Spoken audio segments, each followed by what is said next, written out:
And a warm welcome to those joining us in the gallery tonight and also online. This is our first meeting since the conclusion of Caretaker. So for those at home, shut the curtains, get some popcorn, grab a drink, strap yourself in because we've got a very large agenda, over 1,400 pages. I'd like to invite Councillor Cowan for agenda item 1, Acknowledgement of Country. Thanks, Mr Mayor.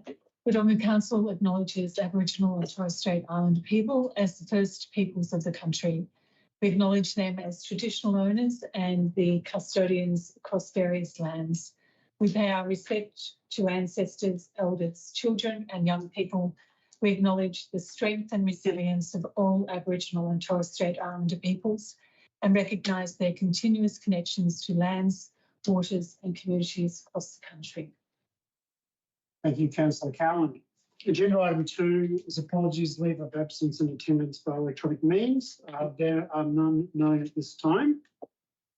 Agenda item 3 is the Good Governance Pledge, and Councillor Audit has volunteered to read that. Wodonga councillors have committed to undertake the duties of the Office of Councillor in the best interests of the municipal community, abide by the Model Councillor Code of Conduct and uphold the standards of conduct set out in the Model Councillor Code of Conduct. Faithfully and impartially carry out and exercise the functions, powers, authorities and discretions vested in the Office of Councillor under the Local Government Act 2020 and any other act to the best of their skill and judgment. Thank you, Councillor Aldridge. Agenda item 4 is declaration of conflicts of interest, and I'd like to declare that I have a general conflict of interest for item 9.1, one being the Huon Hill planning application, and CEO. Thank you, Mr Mayor.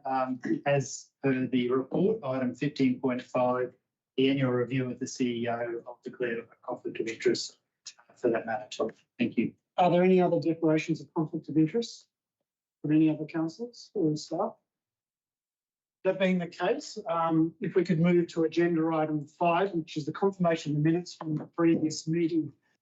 There is a recommendation there before us. Mover, please. Thank you, Councillor Knight. A seconder, Councillor Cowan. No, you can second it though. All those in favour? That's carried unanimously. Agenda item 6 is question time, and I understand that there is one question, CEO. Thank you, Mr Mayor. We have one question, a request for an update on the progress with pedestrian crossing near the bus stop at Anzac Parade. It's a link to the shopping centre next to Wodonga Plains. Council previously received a petition on this matter in December 2024 and a report in February 2025. Council's response is, as part of the 25-26 budget, Council allocated a budget to undertake investigative work and a risk and safety assessments of the pedestrian crossing in this vicinity. This work has been awarded to consultants with the work currently underway. Once the investigation, traffic counts and options have been considered, a further update will be provided to Council. At this time, there is no budget for any physical works to be undertaken. A decision on whether to fund it will be made after the presentation of the consultant's final report and through an annual budget process. Thank you, Mr Mayor. Thank you, CEO. Agenda item 7 is petitions, and I understand that we received some late petitions. CEO, would you like to speak to that? Thank you, Mr Mayor. Today we received 2 petitions, one on the Huon Hill gambling matter and another one on a petition for safer cyclists and pedestrians. As both those matters have only been received late today, they have been circulated to all councillors for consideration. However, the governance team will have to work through to make sure that those petitions meet the requirements and they will be presented to the November council meeting. Thank you, Mr Mayor. Thank you, CEO. Agenda item 8 is delegates' reports, and there are none, which now leads us to agenda items. Agenda item 9 is reports for determination, and 9.1 is the oath and affirmation of office in relation to the election of Councillor Ron Mildred. Could I please have a mover? Thank you, Councillor Quilty, and a seconder, Councillor Knight. Would you like to speak to me about it, Councillor Quilty, or just happy to move? Briefly, it gives me a great pleasure to move that the official record of the affirmation of office taken by Councillor Ron Mildren at the installation ceremony held on Monday, 20th of October 2025, as attached, be confirmed. I would like to take this opportunity to congratulate Councillor Mildren on winning the by-election and joining our team. I would like to also use this opportunity to congratulate the other candidates on their amazing effort and participation in the democratic process, and express my hope that we continue to work well together to the betterment of Wodonga. Thank you. Thank you, Councillor Crosby. Councillor Knight, would you? Just second everything that Olga's just said, and yeah, also to congratulate everyone for putting their hand up for the Huon Hill position, ward position, and yeah, I look forward to working with Ron and his experience, and yeah, it's good to have a full crew again. Thank you, Councillor Knight. Any other councillors? If not, I would like to echo the comments that made Councillor Mildren at your declaration and also your oath. Congratulations on being elected. As said earlier, a heavily contested election with a number of candidates, of which I think one's here tonight. Very, very well contested. Very much look forward to working with you collaboratively and positively for the betterment of Wodonga. And on behalf of all councillors, a warm welcome to this new councillor group. Thank you, Mr. Mayor. Thank you. If there are no other comments from councillors, I'd like to put the motion to a vote. All those in favour? That's carried unanimously.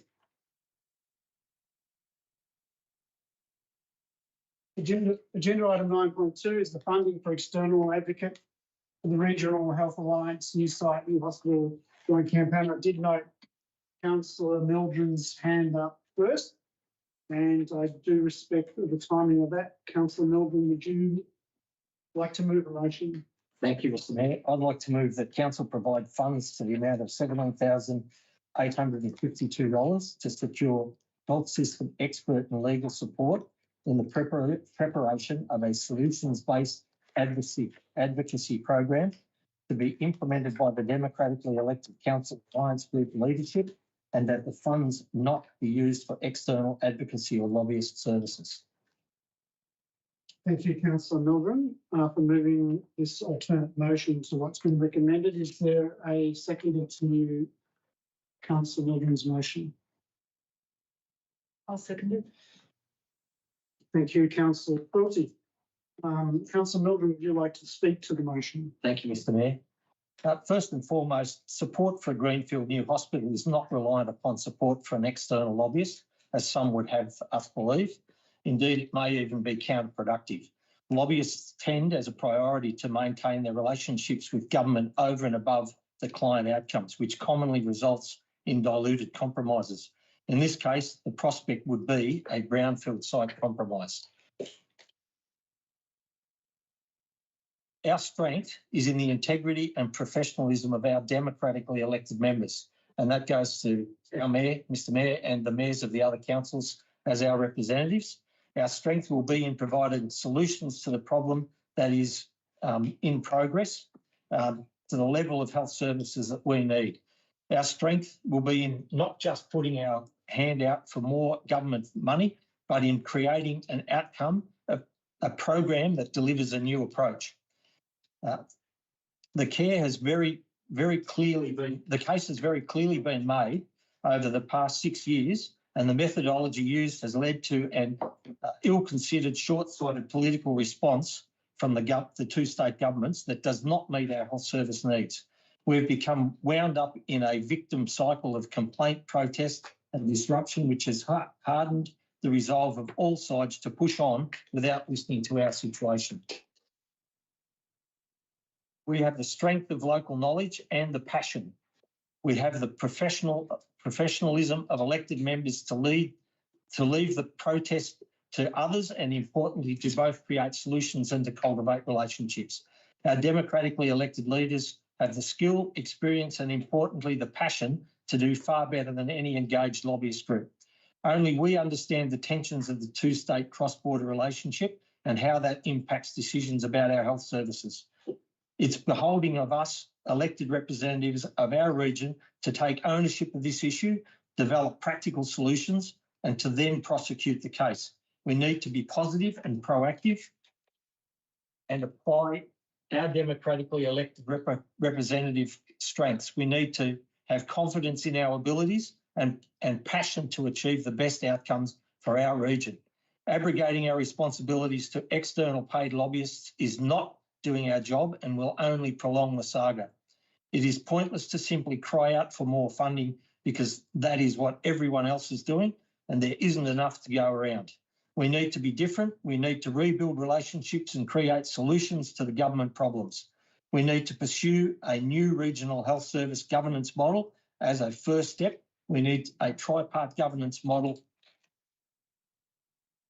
not dissimilar to the AWDC example. And it could be remodelled to serve as a tripart approach to regional cross-border health services governance. This approach could lock in funding formulas for both recurrent management expenditure and long-term infrastructure growth to meet our growing region demands.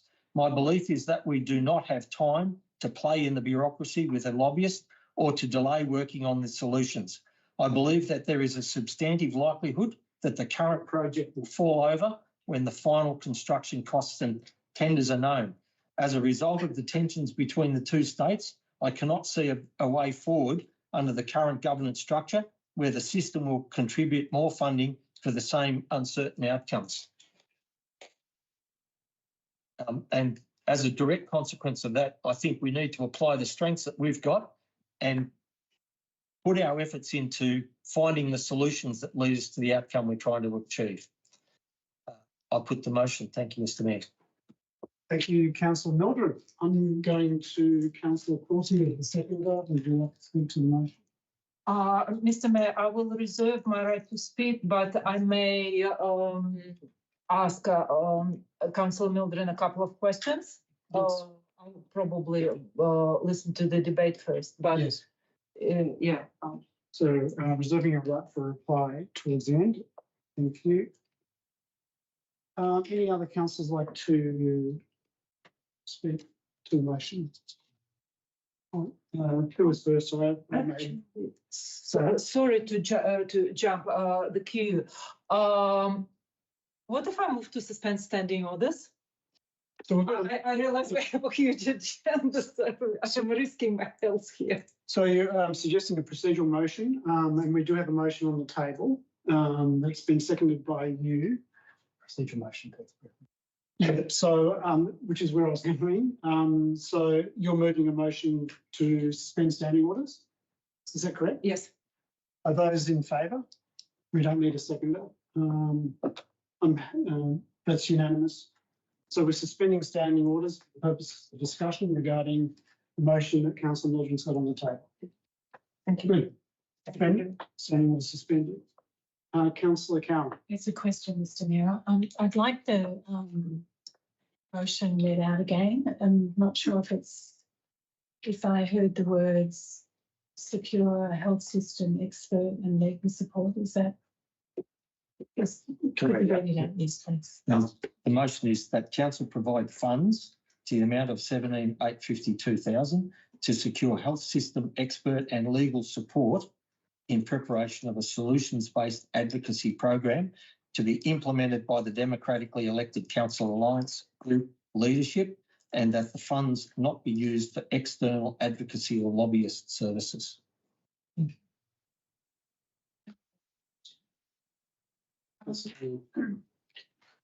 If these proposed changes are adopted, have you thought about the potential there that it may delay other councils who have already agreed to this proposal pro rata funding arrangement on the basis of the recommendation before us? Yeah, sorry, Councillor Mildred, yes. Chair.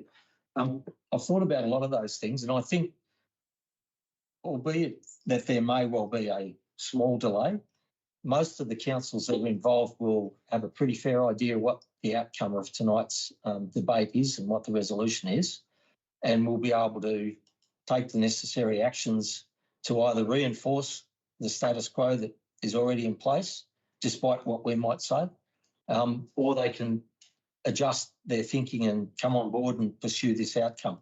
I think that can be done relatively quickly, probably within the timeframes of the next Alliance meeting anyway. So I don't see that as being a major delay, but I do see the information in the brief and the other alternative that's proposed as being creating much longer delays as we go through that whole process.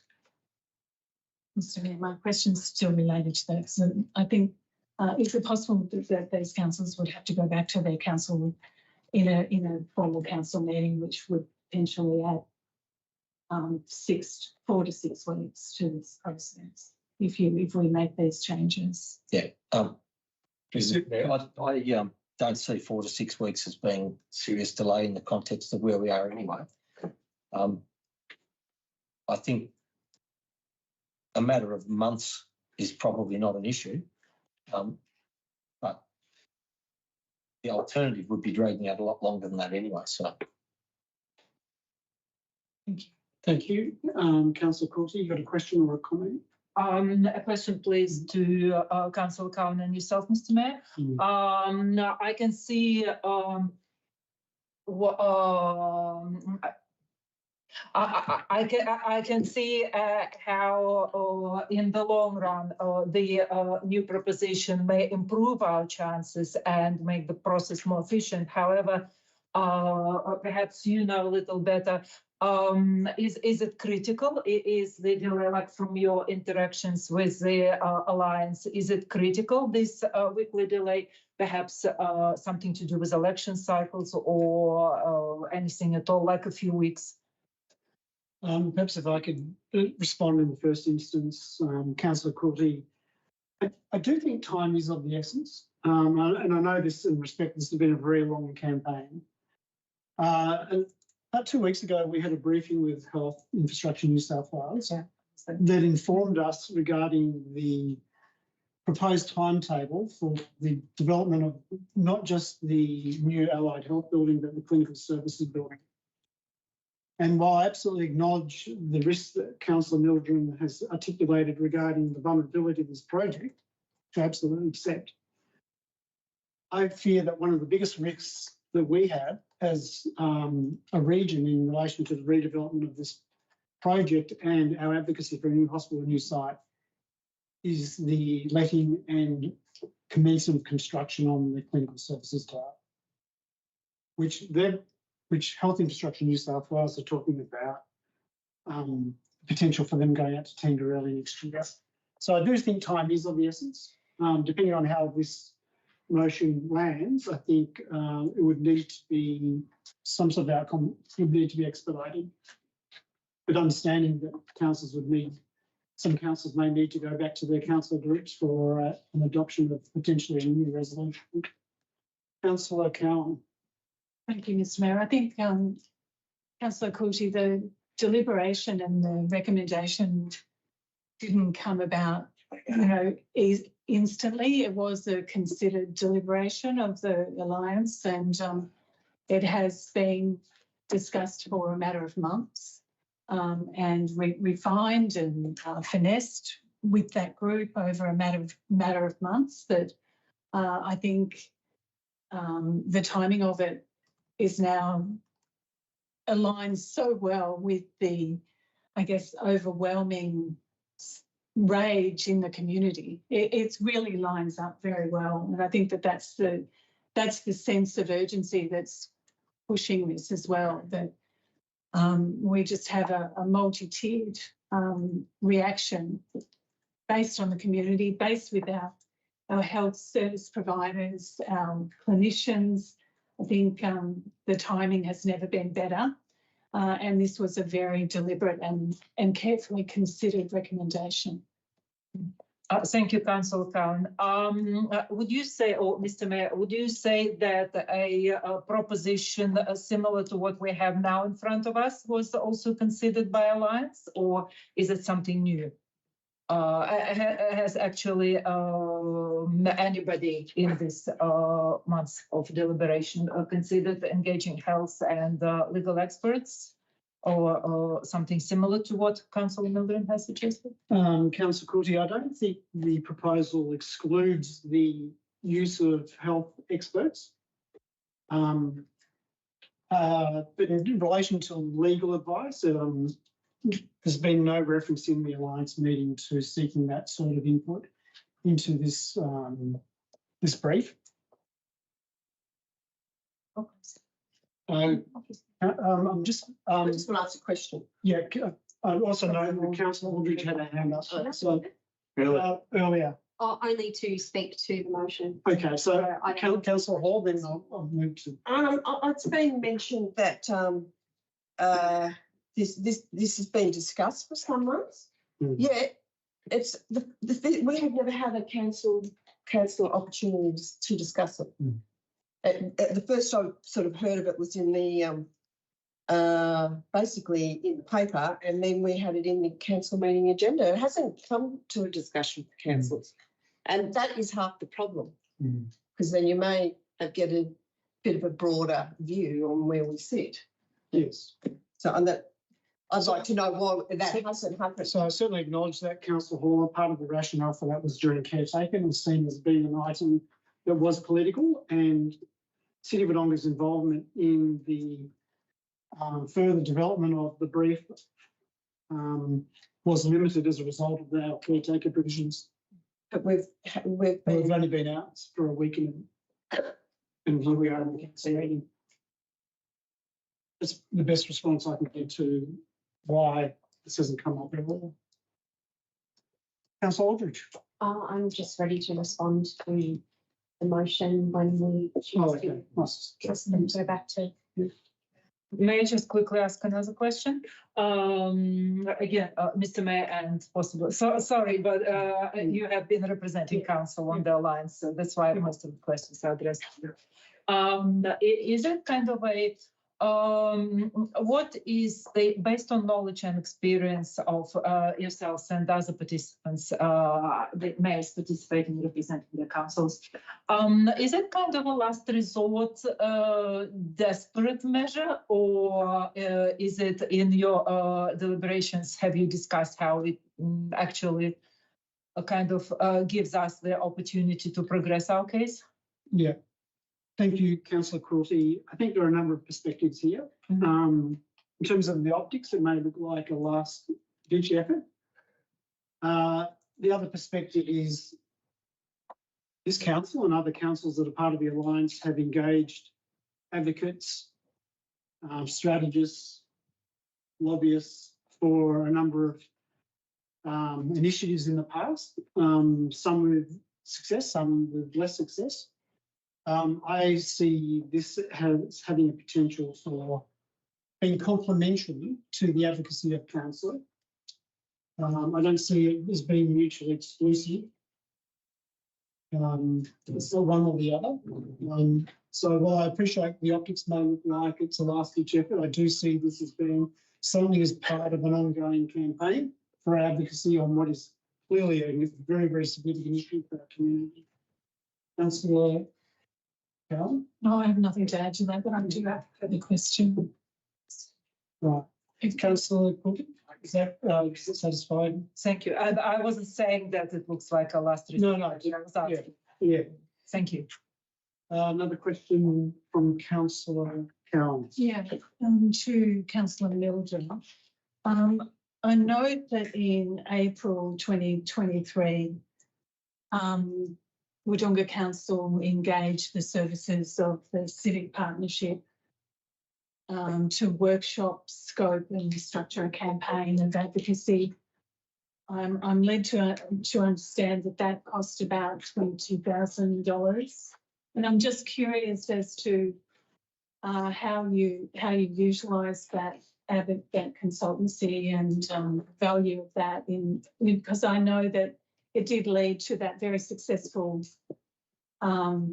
regional health forum that was held by the City of Wodonga, and I think that was really the beginning of many of the solutions that we see as being part of our future for this region, and I'm just curious as to how you see that word perhaps complementing the work that we're proposing. Councillor Milton. Mr. Mayor, there's time and place for everything, and the work that was done at that particular time was, I believe, the right work to be done to advance the objectives in that time frame.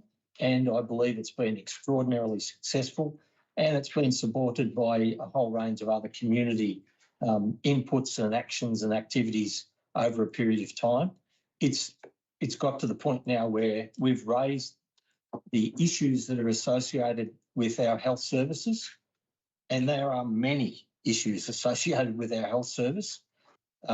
And we've got those issues at the top of the pinnacle right now, and it's time to go to the next step and the next level to build on all the things that we've already done, and we need to be very constructive in the way we go about it. As an example of how circumstances change, over the couple of years, we've had a situation where the pursuit of funding sometimes had the opportunities for success. In today's circumstances in the political cycles, a simple pursuit of funding isn't going to get the results that we need, because we're just not going to get the funding without a different approach to how we go about this. There is so many. I think that's outside the scope of the It's answering the question you raised in regard to the building on the work that was done before, and that is what this is all about. It's building on step by step up to get to these levels of things that we want to try to achieve out of the health service changes. So all of this is designed to go and move this whole thing to a different level and to another place, and to take advantage, if you like, of the help of the government cycle that we're in. Everybody's trying to get money. We've got to be different. We've got to have solutions for government that are incentives for the government to take it on, and that's what the next step is all about. Thank you, Councillor Milton. Any Councillor Courtney? Mr. Mayor, if you indulge me, and Councillor Cowan, I commend your hard work before your time as a councillor, as a community representative and a strong advocate for this case. I think it's incredibly important to raise issues that were not issues, but milestones that were achieved or tried to achieve in the past, because it's a long advocacy, and it's incredibly important for us to learn our lessons and move on. And as Councillor Mildred has said, it's occasionally there is time and place for everything. What we did in the past may not suit the present, and what we do in the present may not have suited the past. What I would like to add is to ask you kindly and respectfully to let our returning councillors know in advance that you would like to ask the question, unless, of course, it comes to your mind during the meeting, because we have 3 returning councillors now, and it gives us, and especially the community, a great advantage if we have the opportunity to refresh in our minds the details of the past, and to keep in scope during the meeting. So, but I do commend you on trying to look at it as a big ongoing project. Thank you. Thank you, Councillor Courtney. I did make that question to the councillor group during the previous week. Oh, I must have missed it. Thank you. Thank you, Councillor Courtney. Any other questions or comments from councillors? If not, are we ready to move back to standing orders? Could I have a mover for that? Councillor Knight moving the return to standing orders. All those in favour? That's carried unanimously. So we're back to the motion, and Councillor, did you put your hand up to speak to the motion? Thank you, Mr. Mayor. I respectfully will not be supporting Councillor Mildren's alternate motion tonight. The recommended motion is not just about hiring a lobbyist. It's about taking the next serious step in securing the hospital our region urgently needs and deserves. We all know how long the call for a new regional hospital has been on the table. Our community and council has been united on this issue now for years. And Mayor Goebel has often referred to us as being on a unity ticket. There's been strong advocacy, powerful local voices and genuine effort from the community leaders across both sides of the border and surrounding councils. But the reality is that alone hasn't been enough to get results. This isn't about a lack of passion or commitment. It's about recognising that navigating the state and Commonwealth systems is complex. Progress at that level takes professional expertise, strategy and relationships that can open the right doors at the right time. Engaging an advocacy specialist is an investment in getting the outcomes we've been fighting for. A professional campaign brings structure, coordination and a clear plan to make sure our message is heard where it matters most. All other councils in the Alliance are contributing their share. If Wodonga, a major regional centre and direct beneficiary of this hospital, were to opt out, the message that sends would be terrible.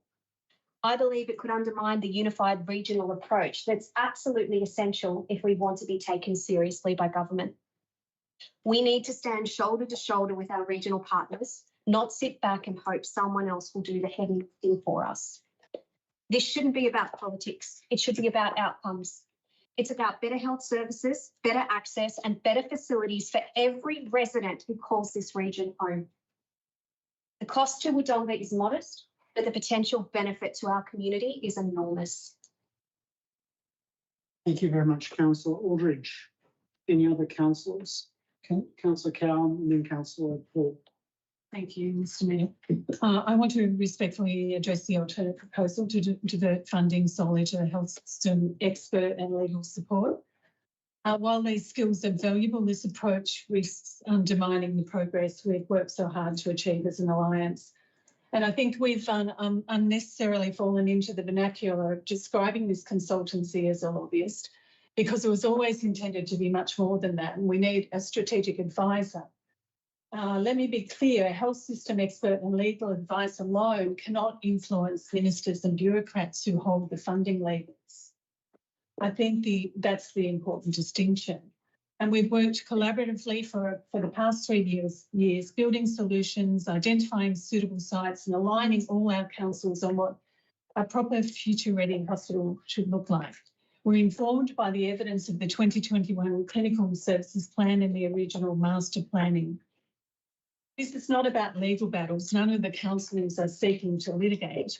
What we want is a professional, united advocacy, a coordinated strategy that takes into account the solutions and ensures our community's needs are heard and acted upon. And let us not forget the urgency of this crisis. We've seen what's happened in the past few weeks. We've seen ambulances ramped for hours. We've seen patients facing the longest delays in the state. And we know lives are being lost while waiting for care.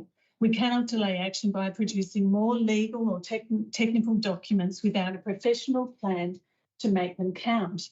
A strategic advisor ensures we act now, decisively, credibly and regionally. Finally, the power of the Alliance comes from collaboration and shared responsibility. A pro rata contribution from Wodonga leverages the contributions of all councils. We recognise our funds are tight. This proposition ensures that the impact is multiplied, our message is amplified and our influence is maximised. Now is not the time to come up with another nuanced ideas. We should pay respect to the collective recommendation of the Alliance and those mayors and deputy mayors elected to represent their communities. They made a carefully considered recommendation with well-founded intentions and solid experience. It's not hard to recognise that we are struggling to get sufficient inroads to the government. This is no different to the previous term of council. We cannot look back and regret. We cannot say we didn't do everything possible. We don't need a legal advisor. No one wants a legal fight, let alone cash-strapped councils. A strategic advisor is not an optional luxury. It's an essential next step in turning our solutions into actions. And I will be foreshadowing the alternate recommendation. Thank you, Councillor Cowan. Councillor Hall, you had your hand up next. Yes. Okay. I, for one, will support Councillor Mildren's motion. Just in reply to Councillor Cowan's mention about the Alliance. The Alliance has 17 members? 12 members. 12 members. So 6 members have pledged their support. Others we have not heard of. They're not replied or they're not contributing. So it's not all of the Alliance that have pledged their support. And I'd like to mention too, I was one of the first councillors on Wodonga. I was one of the councillors on Wodonga Council who were we were the first in our region to go out on a limb and support advocacy for a new Greenfield Hospital site for our 2 cities and region. We were at that stage the only council to do so, and it was through the careful work and the advocacy of our council and with Councillor Mildren that achieved getting other regional councils on board to support us. So, you know, I'm not about not advocating for a new Greenfield hospital because I fully support it. But I do have concerns around supporting and engaging a lobbyist. Using a lobbyist sounds great. They're sold like they can save the day and solve all our problems. But in fact, councils using lobbyists run real risks. This has been noted in our anti-corruption agency reports, IBAC, ICAC and the federal government, the NAC. All of these corruption agencies have reported to be concerned with the usage of lobbyists. Transparency is a major issue. The possible of corruption associated with using them are mentioned in many of the recent reports provided by the agencies. Will the lobbyists have our community's best interest at heart, or will they be influenced to downgrade what our community is requesting? Most common use for lobbyists is the ability to buy access to politicians and the political process. There are often risks around this, including secrecy, lack of transparency, making it difficult for the public to hold those involved to account, including councils. I absolutely support advocacy for a hospital greenfield site for our community. However, I have concerns about using a lobbyist. The objectives included in the council report are already in place and have been acted on. There are actions we as a collective group of councils can further progress ourselves. What we need to work on is real outcomes, like achieving, like Councillor Mildren mentioned, a tripartite government agreement for funding. Deliverables in the report. Councillor Huon.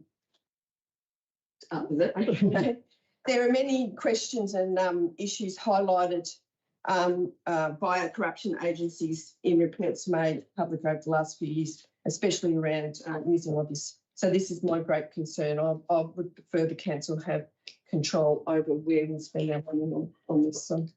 Thank you, Councillor Hall. Any other councillors? Councillor Knight. Don't say anything, I'll be the only one left out. I agree with Libby on the opinion of lobbyists. I find it not in the best things of ethical behaviours, but unfortunately it's part and parcel of the political world and it is actually legal. 20% or 80% of them are registered in Canberra. I was watching David Pocock the other day. But at the same time, I don't want to leave a stone unturned. And, you know, as a member of SSAA Victoria, we've seen lobbyists and use lobbyists ourselves.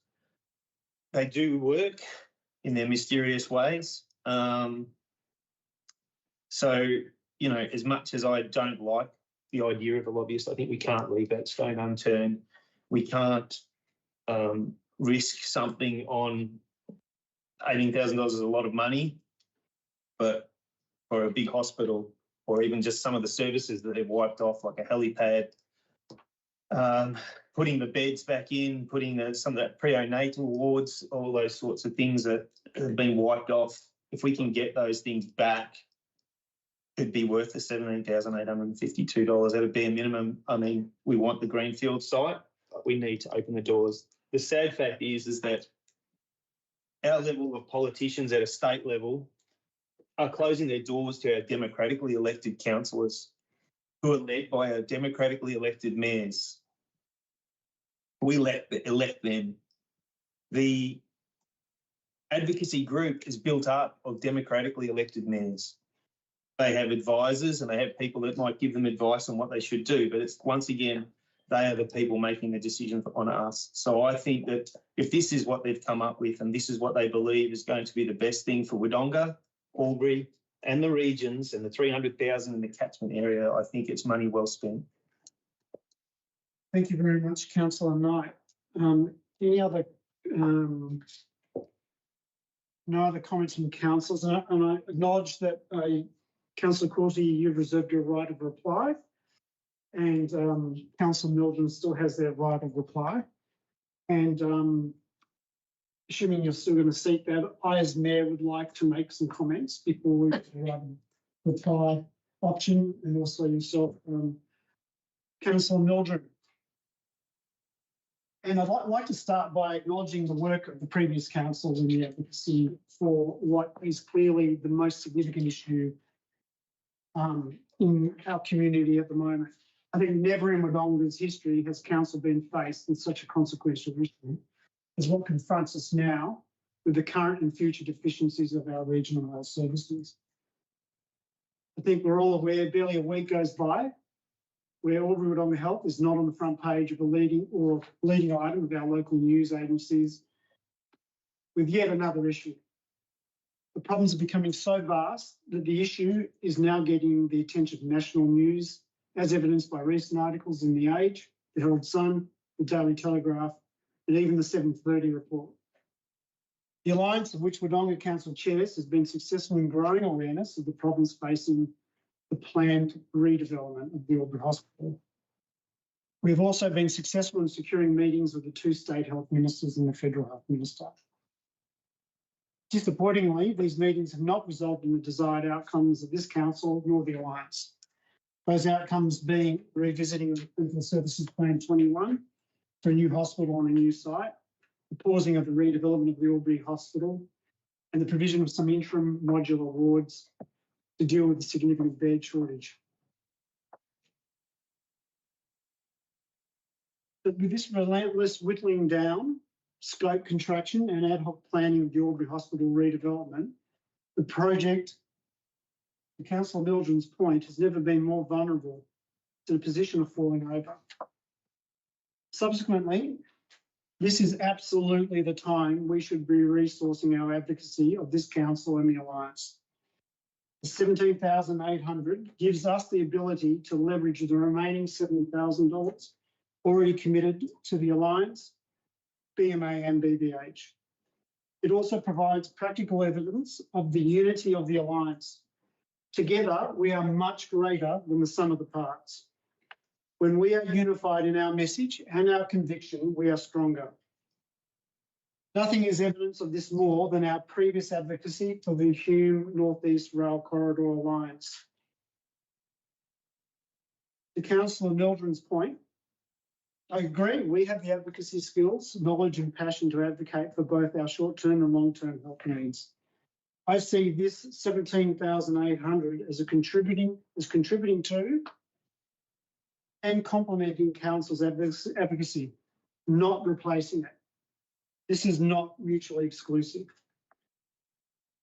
As with other successful advocacy Wodonga Council has been involved in, be it the Wodonga Rail Bypass Project with the removal of the rail from our CBD, the North East Rail Line Council funding or funding for logic in the CBD, we've used specialist advocates, lobbyists, not to replace council in its advocacy, but to complement it. So as a result, and given the time limit, I am unlikely to be supporting this motion. I'm now going to move to Councillor Quilty, who's requested to reserve a right of reply. Thank you, Mr. Mayor. Thank you, Councillor Mildren, for putting out the motion, a well-considered one. And I would like to thank the councillors for a very good debate, in particular Mayor and Deputy Mayor, who have answered a lot of my questions. I would like, before we all go and vote, I would like to clarify a couple of points that have become clear to me during the debate. Firstly, this debate is certainly not about 17,852 Australian dollars. While the economic outlook is somewhat bleak and we must watch every dollar we spend on ratepayers' behalf, the issue in front of us is far more important and results in a lot more expense, personal and financial, to community members every day, every week. So it's not about spending this money or not spending it. Obviously, the motion moved by Councillor Mildren has the same amount. It's about the approach we take. There appears to be a bit of a confusion in terminology. Councillor Mildren's proposition talks about, let me find the exact words, health system expert and legal support.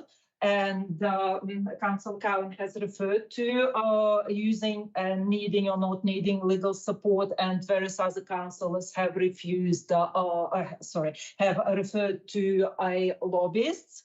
The recommendation in the report, which we are not currently considering, but still to make it sure, it talks about external advocacy services, which presumably means lobbyists, but doesn't exclude other things. So it really is hard to make a decision. All those councillors and community members who support this or that approach are not about politics. It's about getting us what Wodonga desperately needs and richly deserves, and surrounding areas as well. And we are all looking to find the most effective approach that gives us the best outcome, even though we may take risks, the risks of losing time, the risks of taking the approach that's not the most efficient.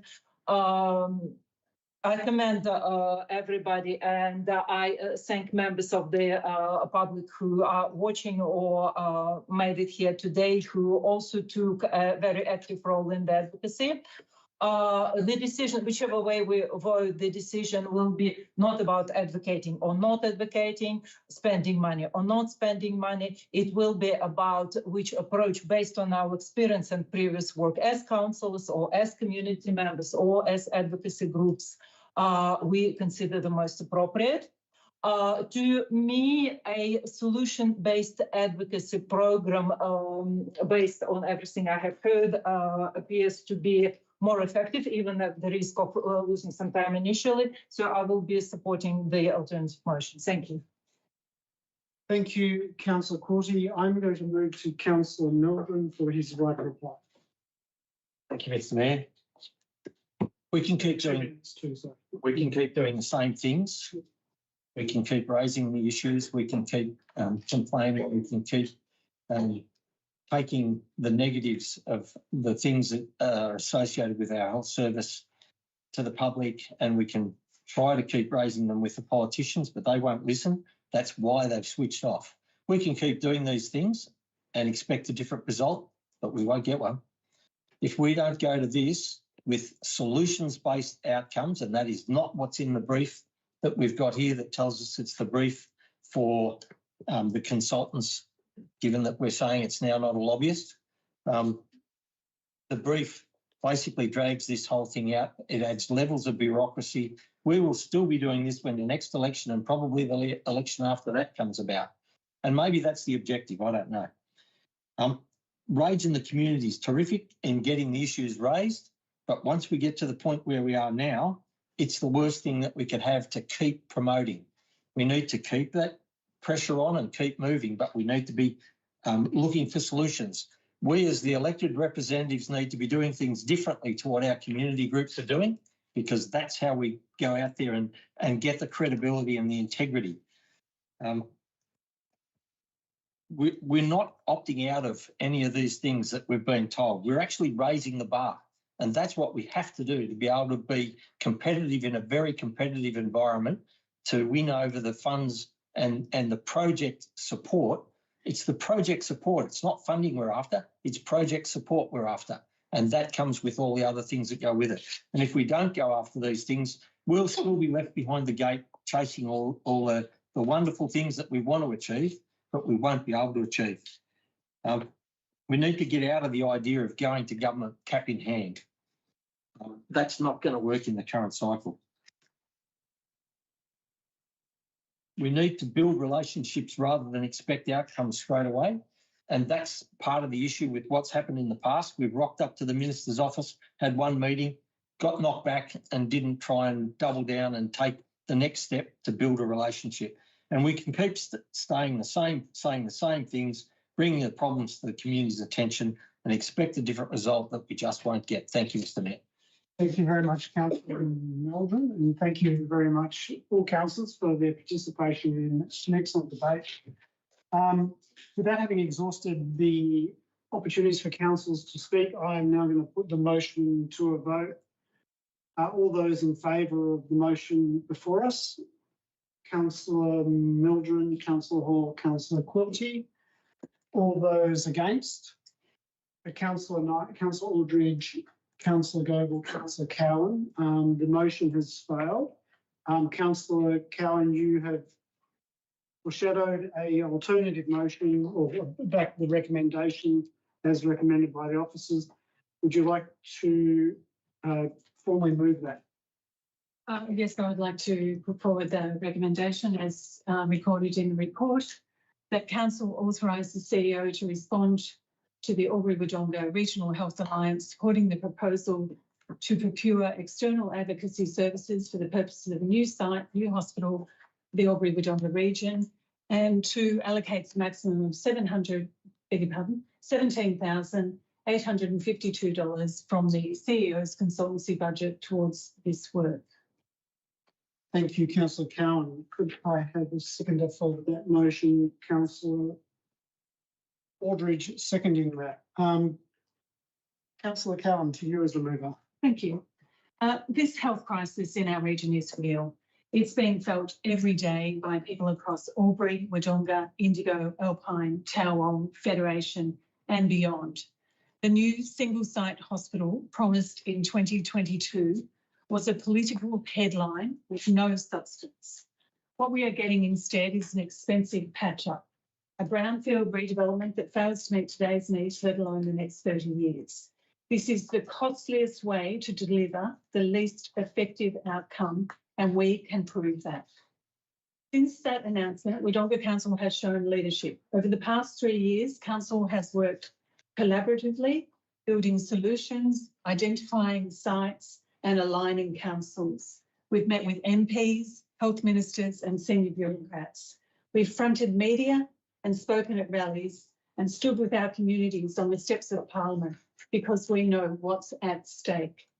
Now, with Albury on our side, we are a united regional alliance with clear objectives and clear solutions. And I want to pay respect to the Alliance of Councils for recommending the strategic course of action. Funding a strategic advisor brings compelling benefits. It maximises the impact of every council's contribution, pulling our resources, our money, intel, collective experience for scale, visibility and professional delivery, recognising we are stronger together. It's important to clarify that the strategic advisor is not just a lobbyist and not pursuing personal interests. Their role is to serve the collective alliance, coordinate expert advice and ensure credible strategic advocacy for the benefit of the region.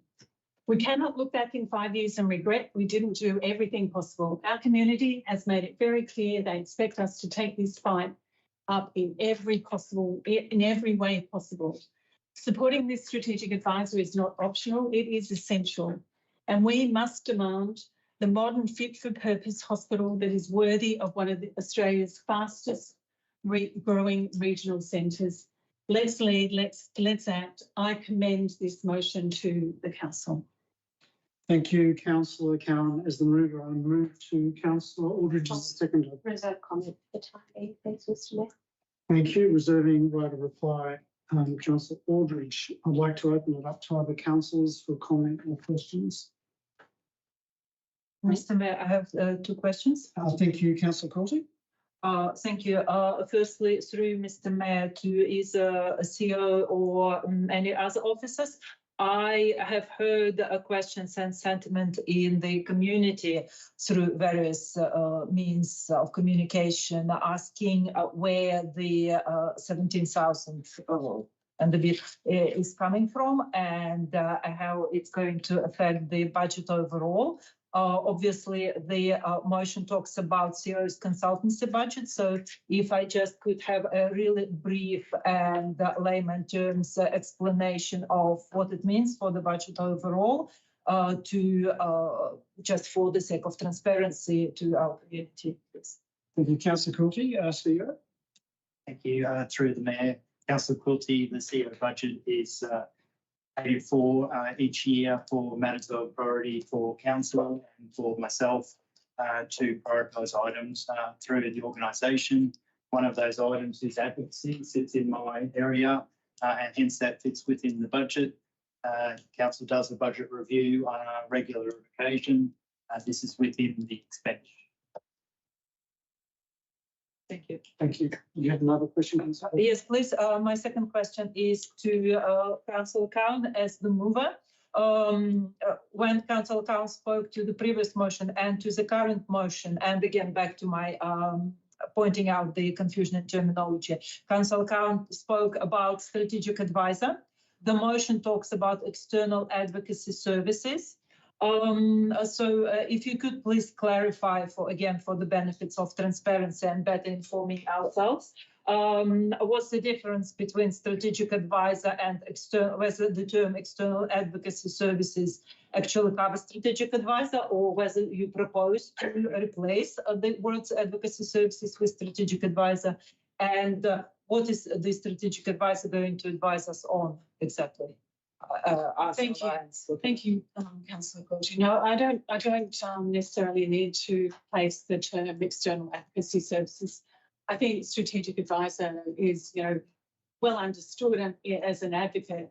I think the point that I was trying to make was that this is not just a lobbyist, and I think it's much more than that. And as I've indicated in my summary,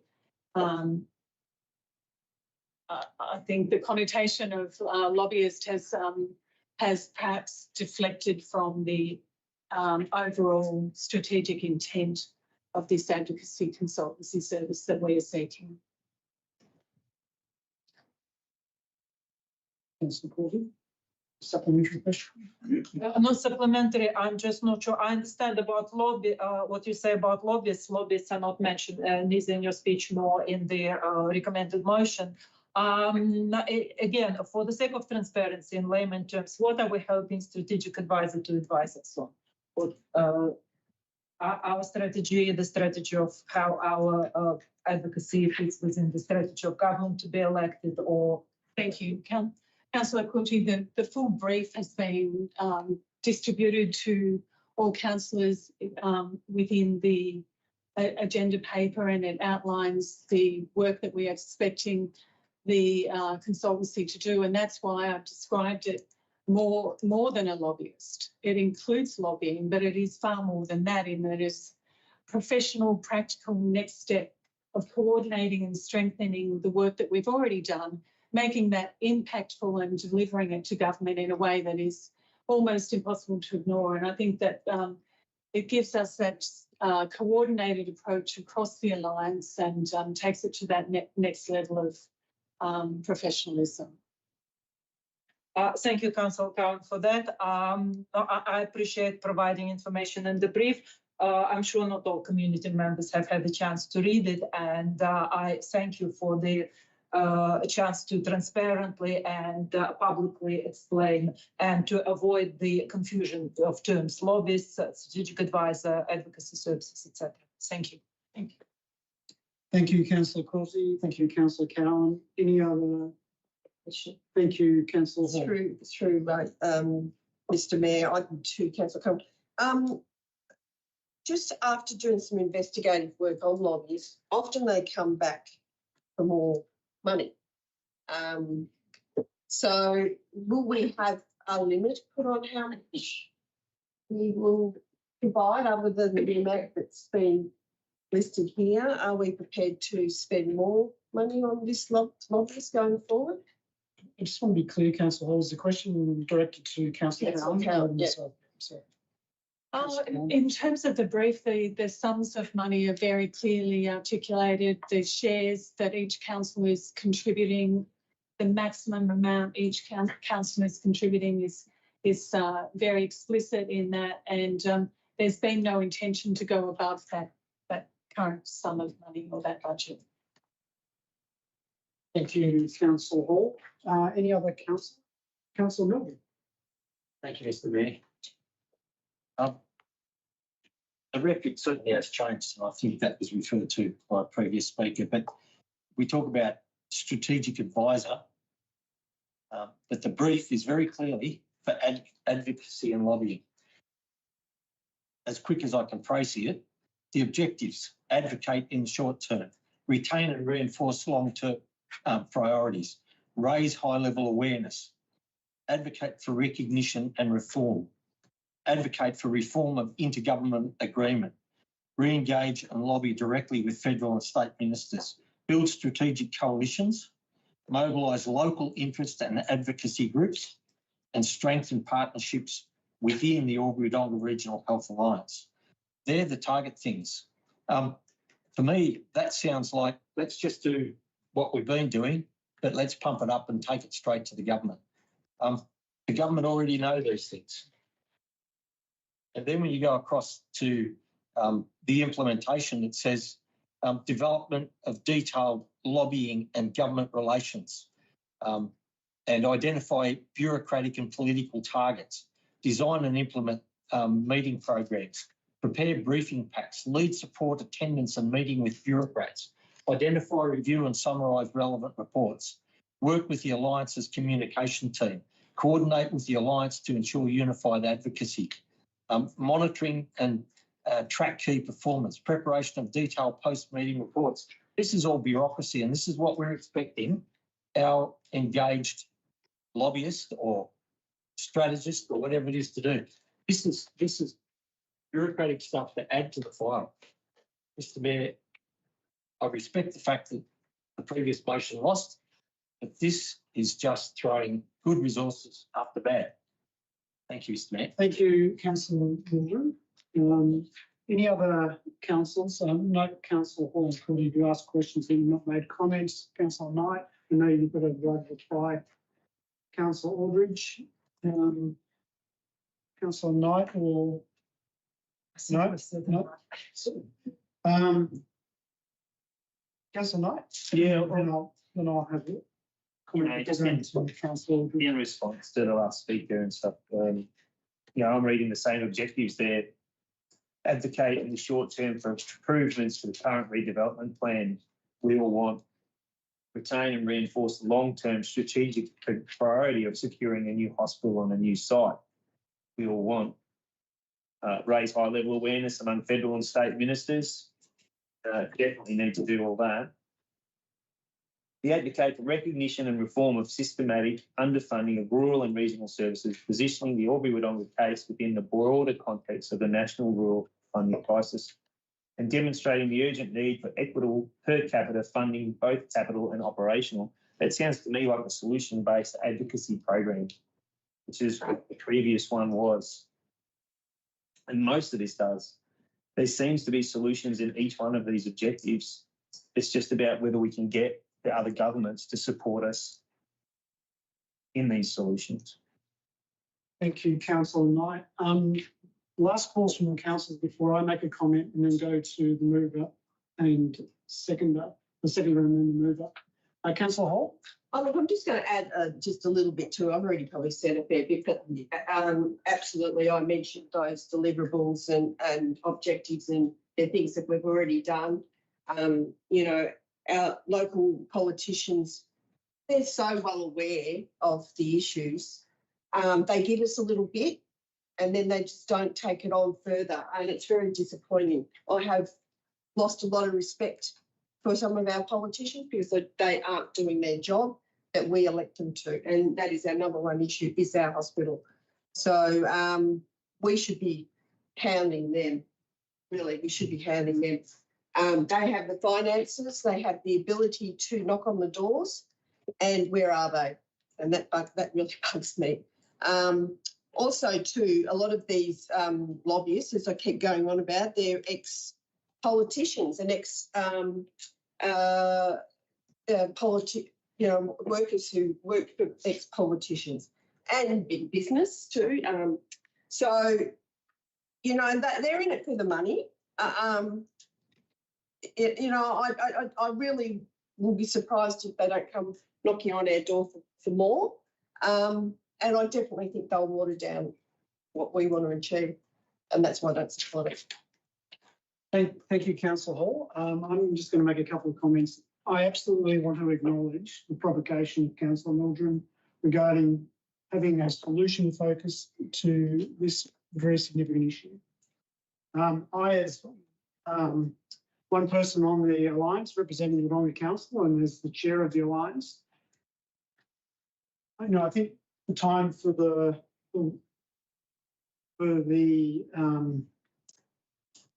people understand the problems that we're facing here in this community, the deficiency of what's being proposed. I very much acknowledge the need for a solution-based focus to this. I don't see the brief as excluding that opportunity. And I think to not go ahead with this would be snatching defeat from the jaws of victory. So I will be supporting this motion. Councillor Aldridge, you reserved the right of reply. Yes, so just a quick comment, Mr. Mayor. I think we may be splitting hairs over the definition of the lobbyist versus strategic advisor. And I think it's really important that we don't lose sight of what's really at stake here, and that's the health of our region. That's the health of everyone here, because at the end of the day, without our health, what have we got? We've got absolutely nothing. And if the next step of our process is to engage a lobbyist or strategic advisor, then I'm going to be on board to support that. Thank you very much. I'm going to go to Councillor Cowan as the mover of the motion for a right of reply.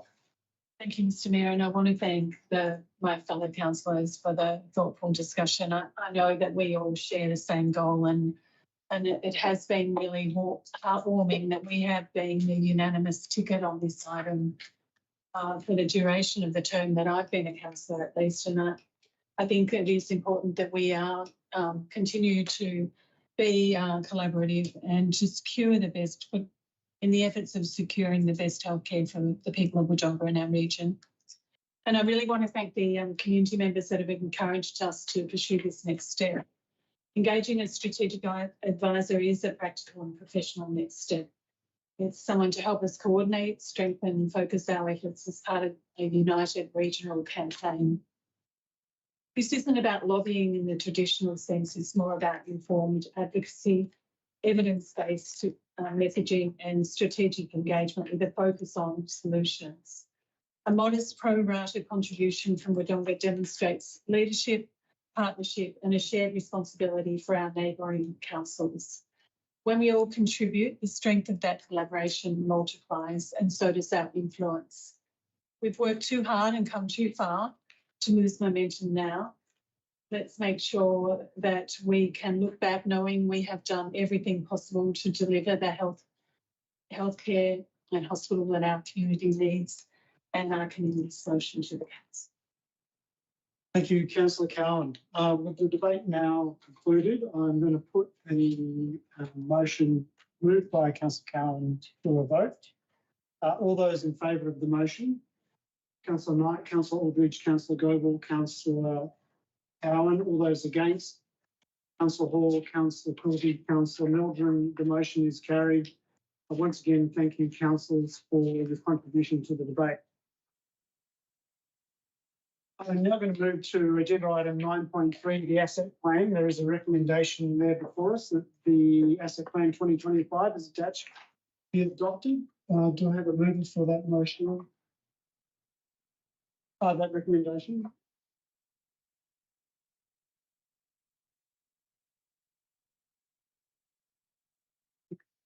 No. I'll move it. Thank you very much, Councillor Knight.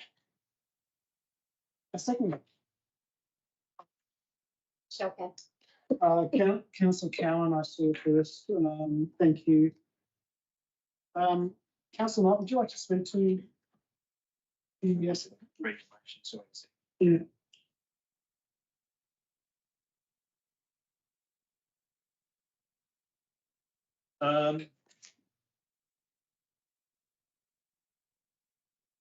I didn't see anything wrong with the asset plan.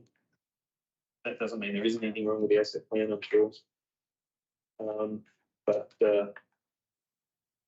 I'm happy to move it. That's probably all I'm at. Thank you, Councillor Knight. Councillor Cowan is the seconder. Thank you. The Asset Plan 2025 draft went out for community consultation. There was one contribution from that consultation that has been responded to. It talked about a future fund, and we do, and thank you, that person is in the audience tonight, and we do consider our future asset funding requirements into our 10-year financial plan. So thanks for that considered contribution. But look, I really do encourage people that think that councils are about roads, rates and rubbish to have a look at the asset plan and just be informed as to how many assets we do have in the broad scope and range of assets that we manage and how well we manage them. And this is a very important part of that management process. So happy to adopt this plan tonight. Thank you, Councillor Cowan. Any other councillors like to speak to the motion? Councillor Courtney? You better business. Just briefly, yes, Councillor Cowan has taken the words out of my mouth when I was going to say we put this document out for exhibition for 21 days. One person responded to us, so thanks for that. Yes, the asset plan is a very important document to have. It is a very big document, and I recognize that it's hard for an average community member to find time to read through the whole document. So probably this is why we received so few responses. Yes, there is executive summary, and it is quite good, and the one page for those who don't want to read it. And I'll just quote from it. Over the next 10 years, we are planning, according to this document, to spend over 17 million on asset renewals, over 5 million on new assets, and over 1 million on upgrading assets per year. There are sufficient amounts, probably in a different state of affairs. In a better world, I would like to see us spending a bit more on assets renewals and maintenance, but it is what it is, and it will carry us through, hopefully comfortably, over the next 10 years. Again, without the sufficient expertise, just being a general counsellor without particular knowledge in a particular professional knowledge, I didn't see anything that scratched me the wrong way in this plan. So I'll be happy to support it. Thank you. Thank you, Councillor Conley. Any other councillors? Councillor Norton. Thank you, Mr. Mayor.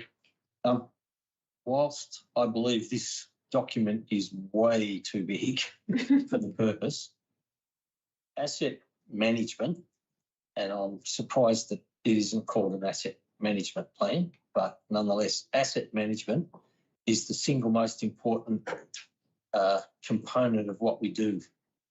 If we don't get that right, the financial implications will be, not maybe, will be enormous. And we learnt that during a period of the last council. If we can't manage our assets and we can't keep the asset registers in place and have the renewals and the maintenance programs in place, a lot of things fall over. So fundamentally, there may be individual components of this document that I might not 100% run with, but fundamentally the document is headed in the right direction. So thank you, Mr. Mayor. Thank you, Councillor Milton. I'd like to echo those comments. There's an excellent graph in the document that shows the investment in renewals and maintenance of our assets versus depreciation of greater than 100%. And absolutely acknowledge your point there that a council that doesn't have a ratio above 100% is going to create a bigger problem down the track. And to Councillor Cooley's point, yeah, very fascinating document that talks about our very significant investment in asset renewal and new assets and upgrading of assets, representing nearly 40% of our total revenue. I also would be supporting this recommendation. If there are no other comments, I'm going to go to Councillor Knight. No need for right of reply. If that's the case, I'm going to put the motion to councillors. All those in favour? That is unanimous. Thank you. Thank you, councillors. 9.4 is the diversity, equity and inclusion policy. It's a draft for exhibition. There's a recommendation, officer recommendation there before us. Do I have a mover for that? Councillor, a seconder. So I didn't say this first. Councillor Quilby. Councillor Quilby as the seconder. Councillor Cullen, would you like to speak as the mover? Thank you. This is a policy for, it's a draft for exhibition. I think this is a very important policy for Wodonga, and I think that we have a growing responsibility to respond to increasing diversity in Wodonga. And later in the agenda, the annual report will outline our community profile, and it indicates there's a 24% increase in people born overseas, a 28% increase in people speaking a language other than English at home, and a 36% increase in people with a need for assistance in their day-to-day lives due to a disability. So building a better Wodonga is interwoven in respecting differences and ensuring equal opportunities and fostering a sense of belonging. And I'm really looking forward to getting the feedback on this policy. Thank you. Thank you, Councillor Cowan. Councillor Courtney is the seconder. You reserve your right. Thank you. Any other councillors like to speak to the motion? No? Councillor Hall? I'm not going to support this. I'm not keen on these sorts of policies. They look or reek to me of the World Economic Forum and the UN influence being pushed on all levels of government, which they call the DEI, and they use it in workplaces a lot. I'll always support equal treatment of and respect of people. Always. I treat people how they treat me. I'll always respect them, no matter who or where they come from, who they are, where they come from. We have human rights charter, workplace laws and many other acts and laws in place. I don't see the need to have this policy, which are often more about meeting gender and diversity quotas than what I really believe is equality amongst all of us. So I'm not going to be supporting it. I'm sorry. Thank you, Councillor Hall. Councillor Mildred? Thank you, Mr. Mayor. I support diversity and I support equity and I support inclusion in the traditional definitions of the words. But the way they've become defined in recent years is very concerning. I subscribe to the theory that everything should be done on merit and people should be judged and balanced on merit for whatever it is that we're doing and on the character of the individual. We shouldn't be blanketing all these sort of things with interesting and varied definitions of words that are not the original dictionary definitions. Now, I think this policy as it's written is probably closer to the way that my thinking is in terms of the definition of the words, but I know the state government view and the wider context is certainly not that way. Just as a matter of principle, I support merit and I don't support diversity, equity and inclusion as a policy, not as the defined individual words. Thank you, Mr. Mayor. Thank you, Councillor Mildred. Any other councillors on this motion?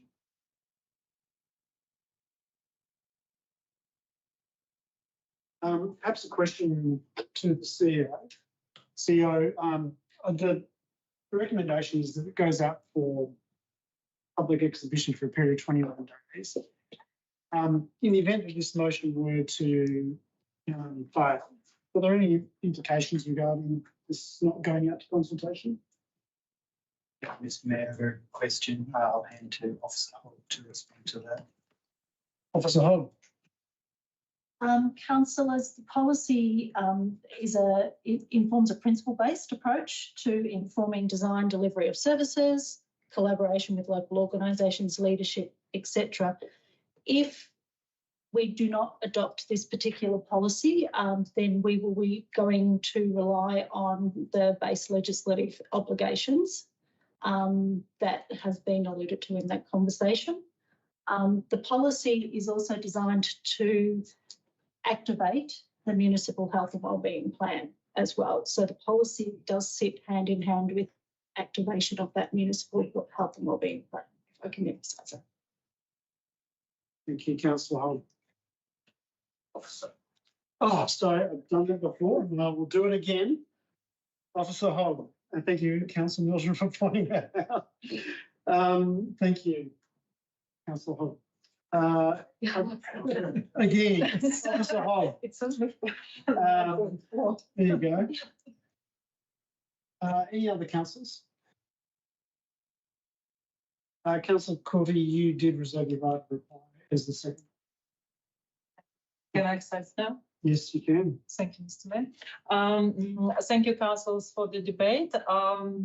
And I would like to point out that I recognise the sentiment of those councillors who have spoken against the policy. I would never doubt to say that councillors who have some principal objections to the policy always exercise respect and equal treatment of others. For one, myself as a representative of a culturally and linguistically diverse community, I have never experienced anything but respect and equal treatment from all councillors, colleagues at work, members of the community. So any debate that we are having here tonight, I believe that it is based on principles. I will be voting in support of this policy, while we do have legislation and bits of council plan and municipal wellbeing plan that, and also federal and state legislation pieces that regulate our actions. I think that this policy helps us a little bit to bring it all together. The centerpiece of this policy is treating people with the same rights and giving people the opportunity to participate equally in social, cultural, economic life of the community, to treat everybody equally, irrespective of their economic, physical, or even political status in the community. The rich and the fiscally challenged, the lefts and the libertarians, the many generations of people whose families lived here before and new immigrants are going to be able to participate equally and to be respected equally. This plan uses the word tolerance several times, but it is not about tolerance. It's not about tolerating people who are different, maybe somewhat from the mainstream. It's about using our diversity, the diversity of our community as strengths, not as something to tolerate. I often come to the citizenship ceremonies. In fact, I haven't missed too many citizenship ceremonies in Wodonga, and I can see a lot of well-established representatives of our community coming and cheering for new citizens and helping them out and knowing everybody by name. And those names are very hard to pronounce. And I think that this policy supports this sentiment in our community, and I believe that, and I'm looking forward to receiving, a good and valuable feedback when the policy goes to public exhibition. Thank you. Thank you, Councillor Courtney. I'm going to Councillor Cowan as the mover for right of reply. Thank you, Mr. Mayor. This policy is really an update of a policy that council has already adopted in the past. It's underpinned by the council plan and the municipal public health and wellbeing plan, and it really is it seeks to uphold human rights by incorporating principles of diversity, equity and inclusion in its planning, decision-making, in our communications, in our workforce development, and in our service provision. And I'm looking forward to hearing back from the community on this policy. Thank you, Councillor Cowan. With the debate concluded, I'm going to put the motion to a vote. All those in favour? Councillor Knight, Councillor Aldridge, Councillor Goble, Councillor Cowan, Councillor Quilty. All those against? Councillor Hall, Councillor Mildren. The motion is carried. Thank you, councillors. The next agenda item is 9.5, waiving or rebate development, planning and building application fees policies. There's a recommendation there before us and there's an alternative motion being suggested. Do I have a mover for one of those? Councillor Cowan. I'd like to consider the alternative motion that is before the councillors. That waives the waiving or rebate of development, planning and building application fees policy as attached. Be approved for public exhibition for a period of at least 21 days. If submissions are received, a report be presented to council following the conclusion of the exhibition period, detailing the community's feedback and any proposed changes to the document recommending adoption of the rebate of development, planning and building application fees policy. And if no submissions are received, the policy as attached be adopted without further resolution of council. Thank you, Councillor Cowan. A seconder for that motion. Councillor Aldridge. Councillor Cowan, would you like to speak to the motion? Thank you. The policy is really designed to provide some transparency to the financial benefit provided to applicants that seek to have waivers of rebates or fees in relation to planning and building applications. We want to ensure that putting it out for exhibition ensures that we're providing another level of transparency to this particular policy and also seeking your feedback to ensure that it is appropriate and applies to those that it should. Thank you, Councillor Cowan. Councillor Aldridge is the seconder. Nothing to add. Okay, I'm going to open it up to other councillors.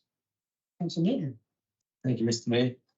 To be perfectly frank, I don't see the point of this policy because fundamentally the waiving and or rebate of, well, not so much rebate, but certainly the waiving of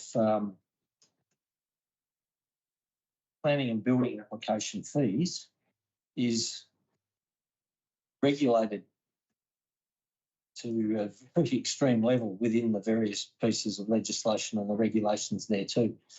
There's not a lot of scope to be able to go out and do it. Now, if the council chooses to actually set a program that's outside of the actual fees regulations, such that it becomes a rebate process as distinct from a waiver, it's running very close to the wire in regard to circumventing state legislation or state regulation.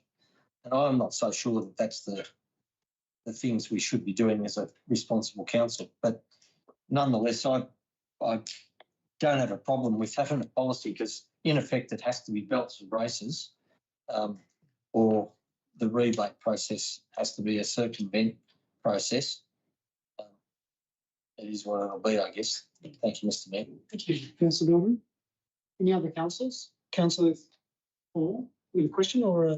No. Look, I'm just going to be brief. Look, I'm going to support this. I don't have an issue with it going out for 21 days to get feedback. I'm with the view too. I think we need to be really transparent with this and make sure it does comply with the Act, because, if we don't, it can border on corruption or whatever. So I'm really all for the transparency around this. Thank you, Councillor Hall. Any other councillors? I do have a question of Director Schultz, if I may, and it's a question regarding, sort of partly related to Councillor Milton, regarding legislation, but perhaps a different part, and it's to do with competitive neutrality.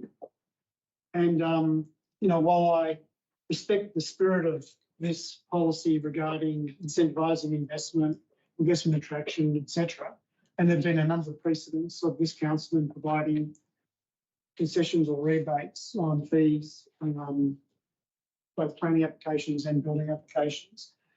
Where does that put us potentially in a circumstance where we may be competing with a private developer for a development in Wodonga, and we provide a concession or a rebate on fees where it's on council-owned property, providing potentially an unfair advantage? And where does that put us in terms of competitive neutrality?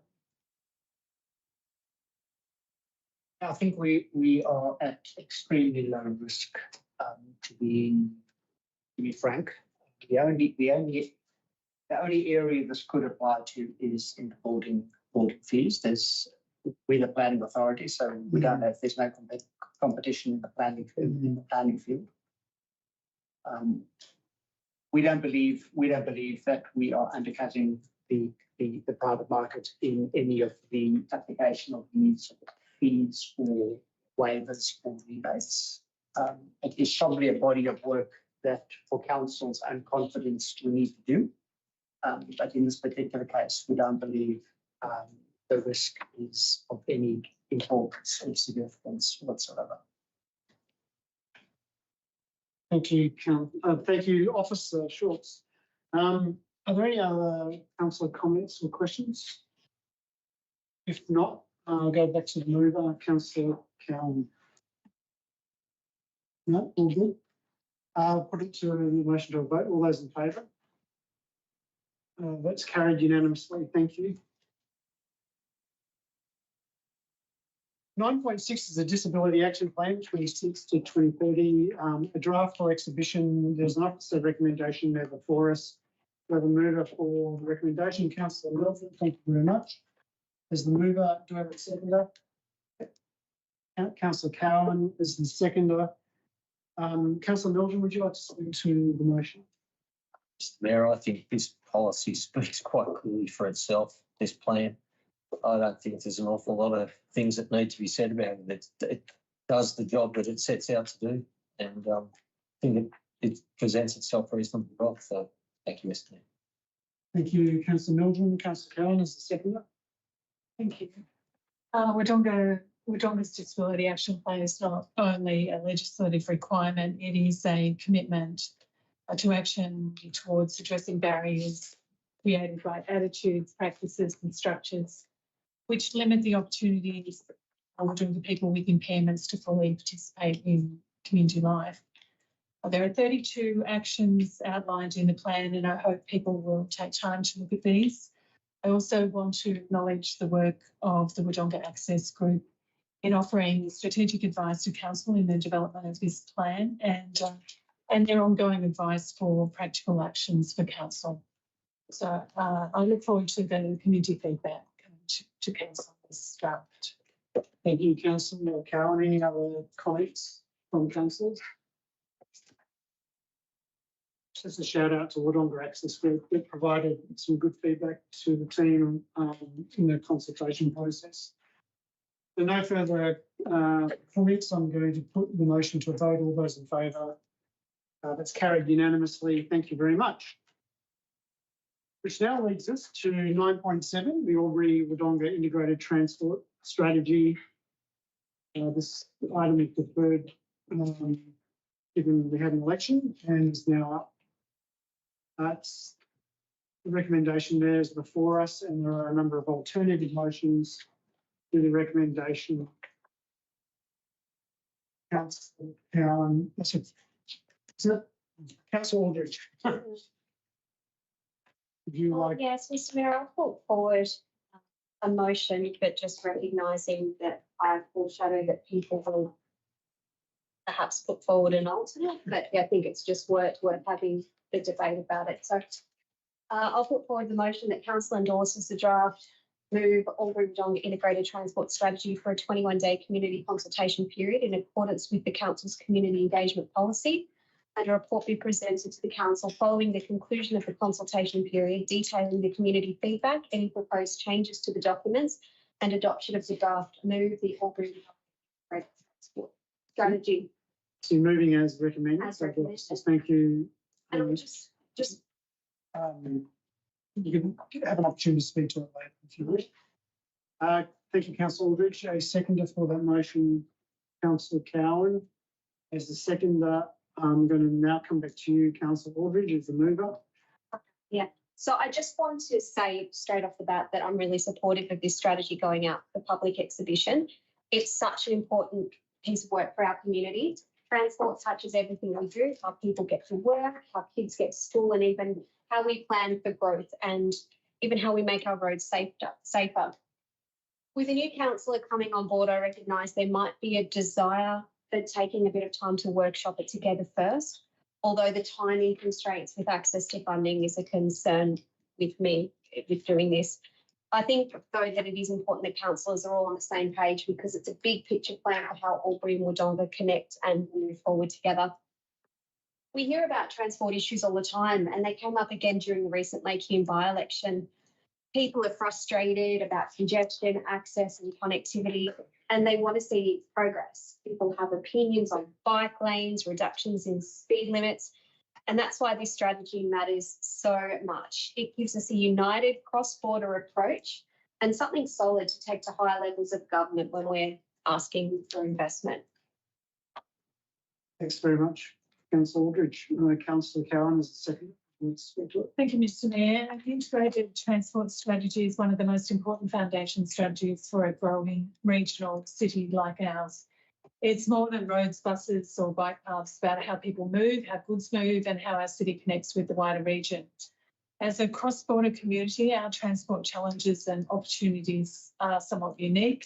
We share a workforce, a health system, education facilities and daily commuter patterns that don't stop at the Murray River. And that's why we need a strategy that looks beyond the boundaries and takes a truly regional view. Taking this strategy out for community consultation is vital. Our residents, businesses and community organisations live these transport issues every day. They understand the pinch points, the gaps and the opportunities, and their insights will make this strategy stronger, more relevant and ultimately more successful. And just as importantly, having an adopted and community-endorsed strategy gives us credibility when seeking funding and support from state and federal governments. It demonstrates that we have a clear plan, a regional alignment and community backing, all essential when competing for transport and infrastructure grants and funding.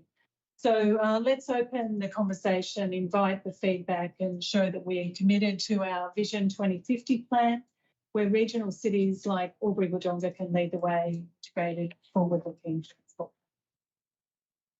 Thank you, Councillor Cowan. I'm going to open up to other councillors for comment. Councillor Hall.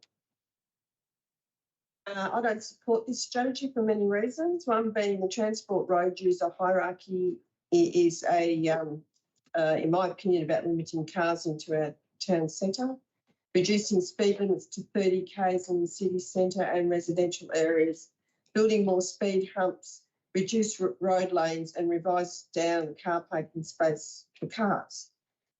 In my personal opinion, I believe this would eventually kill off many businesses in our CBD. Albury Council adopted this same strategy and have had to deal with all the consequences of the community pushback from the adoption of this and issues with this strategy. A majority of the previous councillors did not support the strategy when it came up to council, and for many reasons.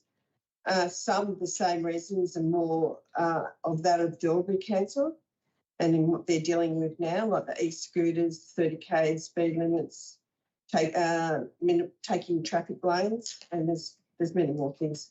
The last council back in 2024 resolved in March 18th at a council meeting to rescind and abandon the 2015 Wodonga Council Integrated Transport Strategy and to workshop a new transport strategy for Wodonga as a matter of priority and within the current operational budget. This did not happen. Then we had the state council elections. Again, the same strategy has come back up to council. We need a transport strategy, but not at any cost. And we need to start afresh with a totally new, fresh approach, and not drum up the same old one that has been around for some years and was not supported. Thank you. Thank you, Councillor Hall. Other councillors? Just a point of clarity for this question. Just to Councillor Hall, with the motion I put forward, it was to put it out for public exhibition and consultation, not to approve the strategy. Yes, but when you do that, if you support it to go out, but unless there's changes made in submission, then the strategy would then be supported. We wouldn't have a reason to not support it. Thank you, Councillor Aldridge and Councillor Hall. Other councillors? Questions or comments? Councillor Mildred. Thank you, Mr. Mayor. My assessment of this document is that it's fundamentally an activist statement that's reasonably narrow in its application. I don't think there's anything in this that does good things for our city.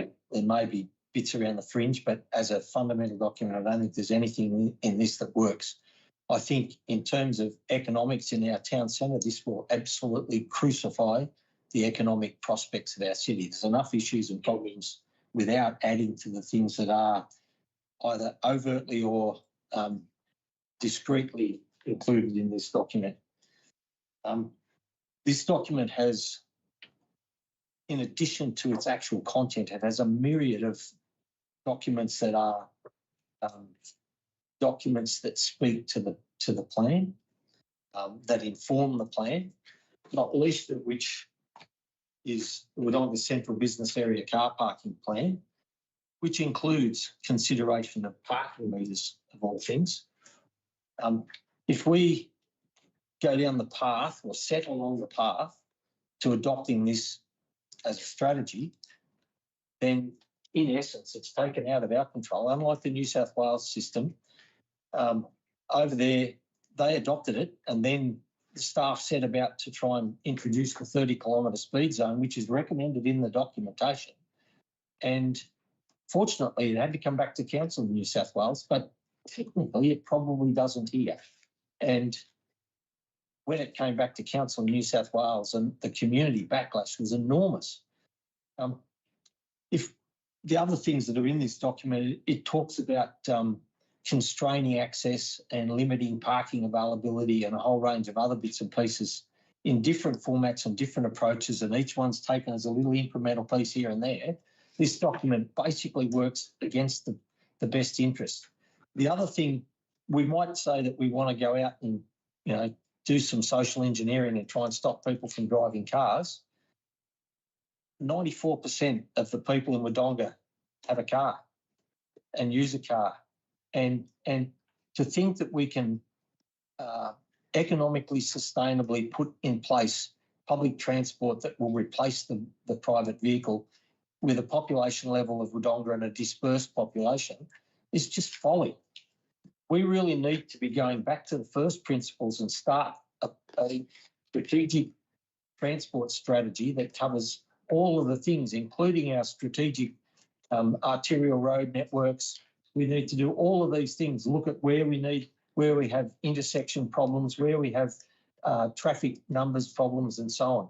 There's a whole range of things, and time's up. I can't keep going on about this stuff, but there are so many things with this document. It really needs to be tossed, and we need to start from first principles again and do it as a proper transport strategy. Thank you, Mr. Mayor. Thank you, Councillor Mildred. Any other councillors? Mr. Mayor, in the only event that this recommendation doesn't get up, I'd like to foreshadow an alternate motion. But I'd also like to ask Councillor Eldrin to explain to me what you mean by once this document is adopted, it gives council staff the opportunity to go forward. And I'll take you to the point that you made about the need for paid parking and the parking plan. I am reading it here. I've got the parking plan open, and it doesn't give council staff the opportunity to do that. It says review the need for paid parking in 5 years' time as part of the review of the CBA parking strategy. So I think what we're proposing is to go out for consultation, but you're insinuating that we'll get a plan that's adopted that gives opportunity to council staff to do anything. Thank you for your question, Councillor Carroll. Councillor Mildred. Also, did you have A question, just for my own benefit. I thought we were speaking to the motion, not asking questions of people that were speaking to the motion. Are we suspending standing orders? Yes. Is that what we're meant to do? You can ask a question. Yeah, but aren't you meant to ask a question of the person who put the motion forward, not of the person who's speaking to or against the motion? I don't know. That's for my own question, because I don't know the answer. Yeah. So, Councillor, CEO, would you like to provide some governance advice on that question? Councillor? Would be a debate otherwise, wouldn't it?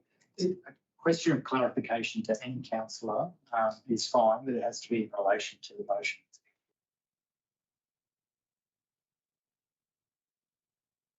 Which wasn't specific. It was to the So to support Councillor Knight's comment, Councillor Cowan's question wasn't specifically to the motion, but to comments made by Councillor Mildred. From my recollection of the discussion. So Councillor Cowan, one solution here is to suspend standing orders. I just asked you for procedural side. Is to remove any uncertainty regarding the process. Is there a mover to suspend standing orders? We've got a mover. All those in favour of suspending standing orders to help facilitate the discussion and seek clarity on some of the councillors' positions. All those who are in favour of suspending standing orders.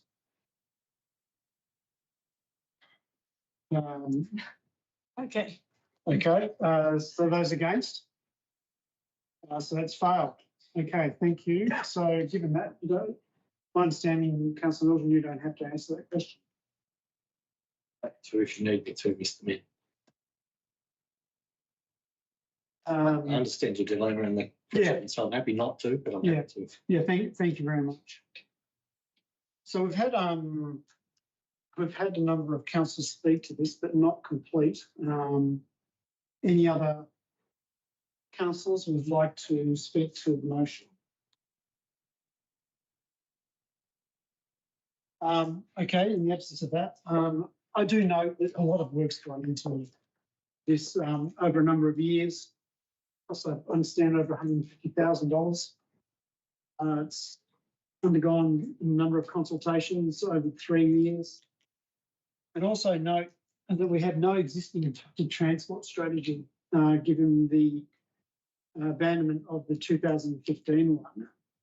Also note that we do have an advocacy policy that talks about a number of initiatives, and sadly transport's not one of them because we don't have an adopted strategy.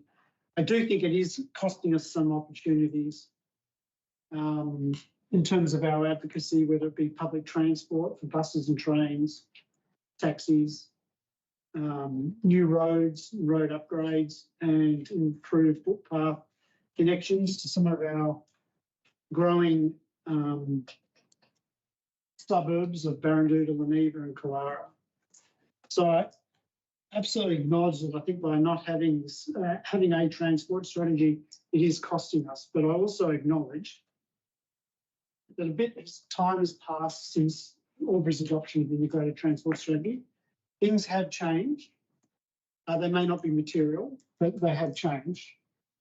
And I think there is an opportunity for us to learn from Albury having gone out with their and having adopted their integrated transport strategy and the potential to learn from that experience. So on that basis, unlikely to be supporting the motion as proposed by the officers. But I do note there is a foreshadowed alternative motion. Any other councillors? If not, I'm going to go back to the mover for a right of reply. Mr. Mayor, so as I predicted from the start, I do think with a new councillor coming on board, there would be a desire to look at this further. This was just an opportunity to test the waters and have a really good debate, I think, and get some of the key concerns out. And I thank every councillor for having an input into this. I think it's really important, though, that we do have a strategy and we are all unified on it. It's so important for our community. And if that means taking it back to the drawing board, as aforementioned, I would support that as well. Putting this motion forward was more about testing the waters to see how councillors felt. Thank you, Councillor Aldridge. There's no other comments. I'm going to now put the motion to a vote. All those in favour? Councillor Aldridge, Councillor Cowan, all those against? Councillor Hall, Councillor Crawley, Councillor Goble, Councillor Mildren, Councillor Knight. The motion has failed. Councillor Cowan, I'm going to move to you. You foreshadowed an alternative motion. Thank you. Yes, councillors, we have some alternative options in front of us. I've foreshadowed and will move now. Alternate motion to that given the time elapsed since the consultation on the strategy and the feedbacks on lessons learned from the implementation of the strategy in Albury, that Council endorses the draft new Albury-Wodonga integrated strategy for a 21-day community consultation period in accordance with Council's community engagement policy to ascertain if the community's views have changed, capture alternatives to the implementation lessons learned in Albury, and seek further specific direction on changes required through the removal or addition of specific components contained in the strategy. And two, the Council workshop the feedback at a briefing prior to a report being presented to the Council on the proposed future direction of the Albury-Wodonga integrated transport strategy. Thank you, Councillor Cowan. As the mover, to have a second your question. Mr. Mayor, is this a substantively different motion that you can accept it given the previous motion was defeated? This one's pretty.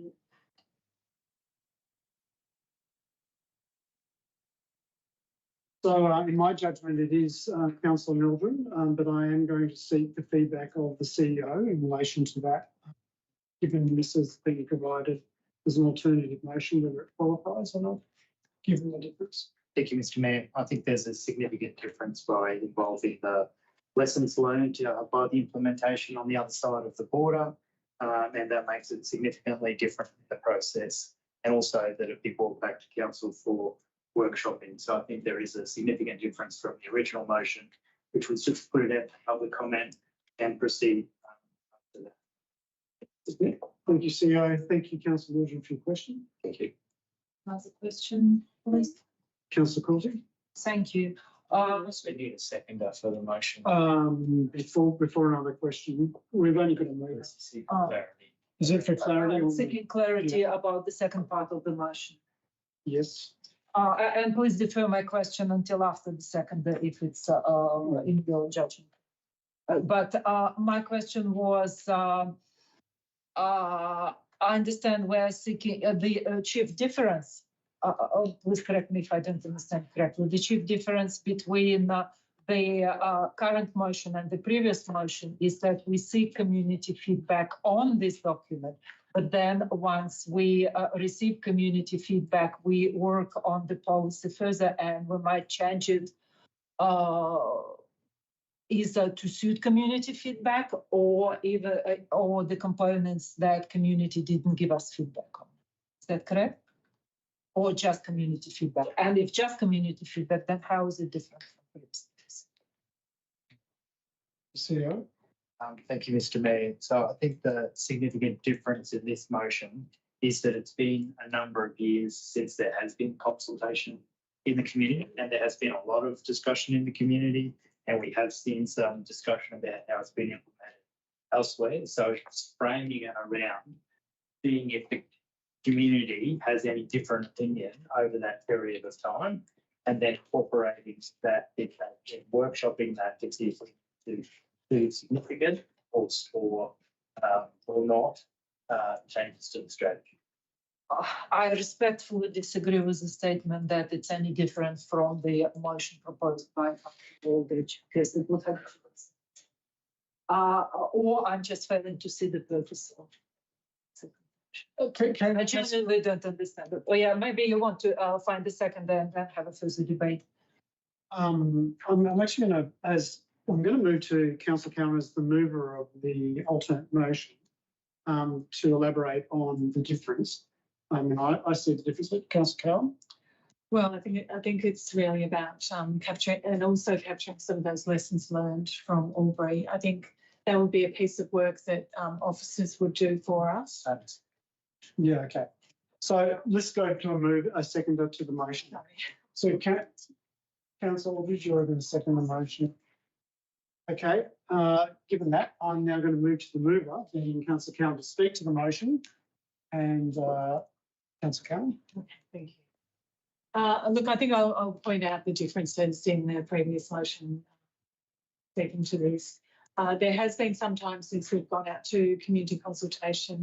I think we can benefit from those community views that are out there and capture any alternatives. I think there's a piece of work to be done to pull together those lessons learned in Albury and the reactions that arose from the implementation of this strategy. And in doing so, we've got a body of work that will come back to council that can be workshopped before we bring a new revised plan back to council for adoption. And I think that workshop is really the pivotal difference in the first motion, and I'm hoping that that is going to provide councillors with the satisfaction and the influence that they feel is necessary to make this document palatable for adoption. Thank you, Councillor Cowan. Councillor Aldridge, would you like to speak to it as a second? No, nothing to add. Okay, thank you very much. I'm going to open up to councillors for your comment and questions. Councillor Knight. I'm sort of on the same page as Councillor Mildred and Quilty. To me, it seems very similar. The council workshop the feedback at a briefing prior to a report being presented. If we get no feedback, there's no workshop. That's the way it reads to me. We're only workshopping the feedback. We're not workshopping the policy strategy. I think a little bit of rewording maybe that it wouldn't be adopted until it had been back to the council as a whole strategy for workshopping, not just the feedback. Yes, I accept what you're saying. I'm happy to make small changes. Are you suggesting an amendment to? I'd be suggesting an amendment. I'm not telling you what words to use or anything along those lines, but for me, that seems to only say that we're workshopping the feedback and that's it. And that the strategy, if we got no feedback or feedback was supportive of that strategy, it wouldn't come back to us. I'm sort of detecting an appetite from the mover that the movers are open to an amendment to the motion. And that would be subject to the wording that may be provided by a councillor. Okay, I'll try and think of something. Happy to take advice from anybody else. So, Councillor Knight. I do prefer alternative motion 1, which is a report to be presented to the council. Consider the future direction of this strategy. With that feedback included. Do you mind just repeating that? So if we had, and I may be wrong, but council workshop the feedback. Yeah. Direction and strategy. And the future direction of this strategy, which at a briefing prior to a report being presented to the council on the proposed transport strategy. So essentially, if we just get rid of the word, the feedback, from point 2 in alternative motion 2, and that sums it up. Council workshop the strategy. So it's council workshop at a briefing prior. Including the feedback. Including the new. If any. Can we please have one councillor speak to the suggested amended wording?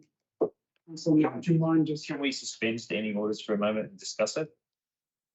I move to suspend standing orders. to discuss it. Those in favour of suspending standing orders to discuss the amended motion. It's carried unanimously. Councillor Knight.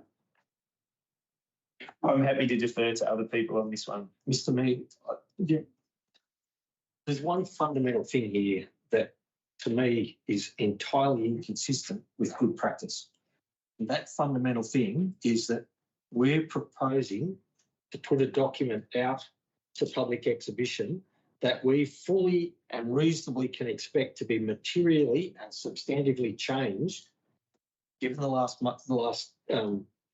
resolution or the last outcome. We can expect that to be materially changed after we've put it out to public consultation. That is not a good practice to be doing. It's misleading. It's not fully transparent with our community, and it shows a lack of accountability. It's trying to defer a responsibility out and to generate other political processes to influence the outcomes. So Councillor Mildred, I'm not sure that all councillors may have the same assumption regarding the nature of feedback. That may not be the case. But we're speculating about what may come back and the materiality of that. No, the assumption in what you've just said to me is we're not going to consider the substantive content of the strategy. We're just going to deal with what comes back in the response from the public. That seems to be what you're saying, because if we're going to consider and, given the previous resolution, materially change the content of this report, then we're going out to council with something that we know is not what's going to be the end result. Or we can reasonably expect that it's not going to be the end result. That's surely at the very least misleading. It's just not good practice. So, Councillor Cowan. Mr. Mayor, I was going to believe we suspended standing We have. orders to discuss the alternate wording of the motion. Would it be that we then had to send it? Are you saying we'd have to then send it out to the community again to get approval after we'd workshopped it? No, we wouldn't be able to materially change it because it's already been out. So councillors, so the purposes of suspending standing orders was to discuss the nature of any proposed amendment to the alternative motion, and CEO has captured some words that were mentioned or suggested. And I seek the indulgence of councillors for the CEO to speak to some suggestions there.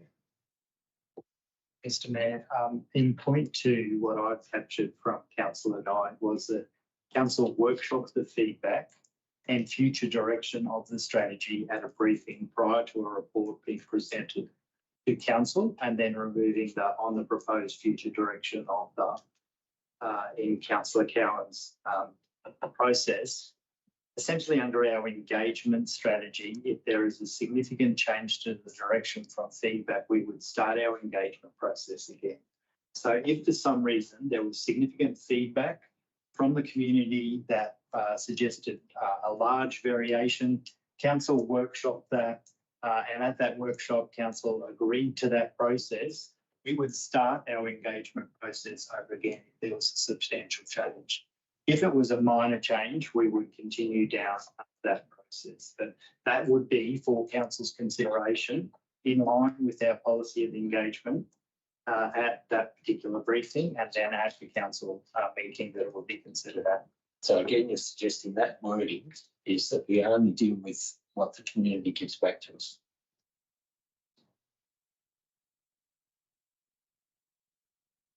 Council workshop the feedback and future direction of the strategy and future direction. So that doesn't say and future direction about the feedback. But the future direction doesn't talk about the content of the strategy. Yeah. We'll put that in there, including the content of the strategy, be explicit about that. Even though if that's what satisfies people, just put it in. I just see this as not much different to the other one. Like, it's just like getting feedback. Are you interested though to see community feedback? I want to put together. Can we have comments through the chair just to coordinate this and for the benefit of those in the gallery so they can hear the conversation? Thank you, Councillor Hall.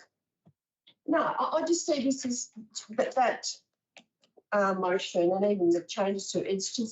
It's really just workshopping the feedback.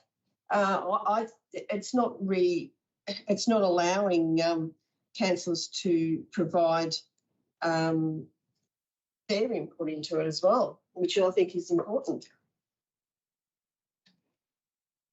May I have a go at expressing what I see in the proposed meeting and the proposed motion, and how I would like to change it? Yes, Councillor Reid. Thank you. So I see three components in Councillor Cowan's motion. One component is to capture the lessons learned from Albury and to hopefully get that incorporated in the report to us by staff. And I really like that idea. I would like us to have a look. We already have a field sort of research. We already have a case to look at the lessons learned. The second component is to receive feedback from the community. And I also like that part, and it's true that we haven't heard from the community for a while on this because it's been a long time. And then the third component is for councillors to workshop it, and depending on how community feedback goes, go ahead with and take this policy to wherever the community feedback leads us. So these are the three components that I can see. I agree with Councillor or what I understood from Councillor Mildren's suggestion that those three components are not in the order which ensures and facilitates good governance. And I also think that it's putting the cart before the horse a little bit.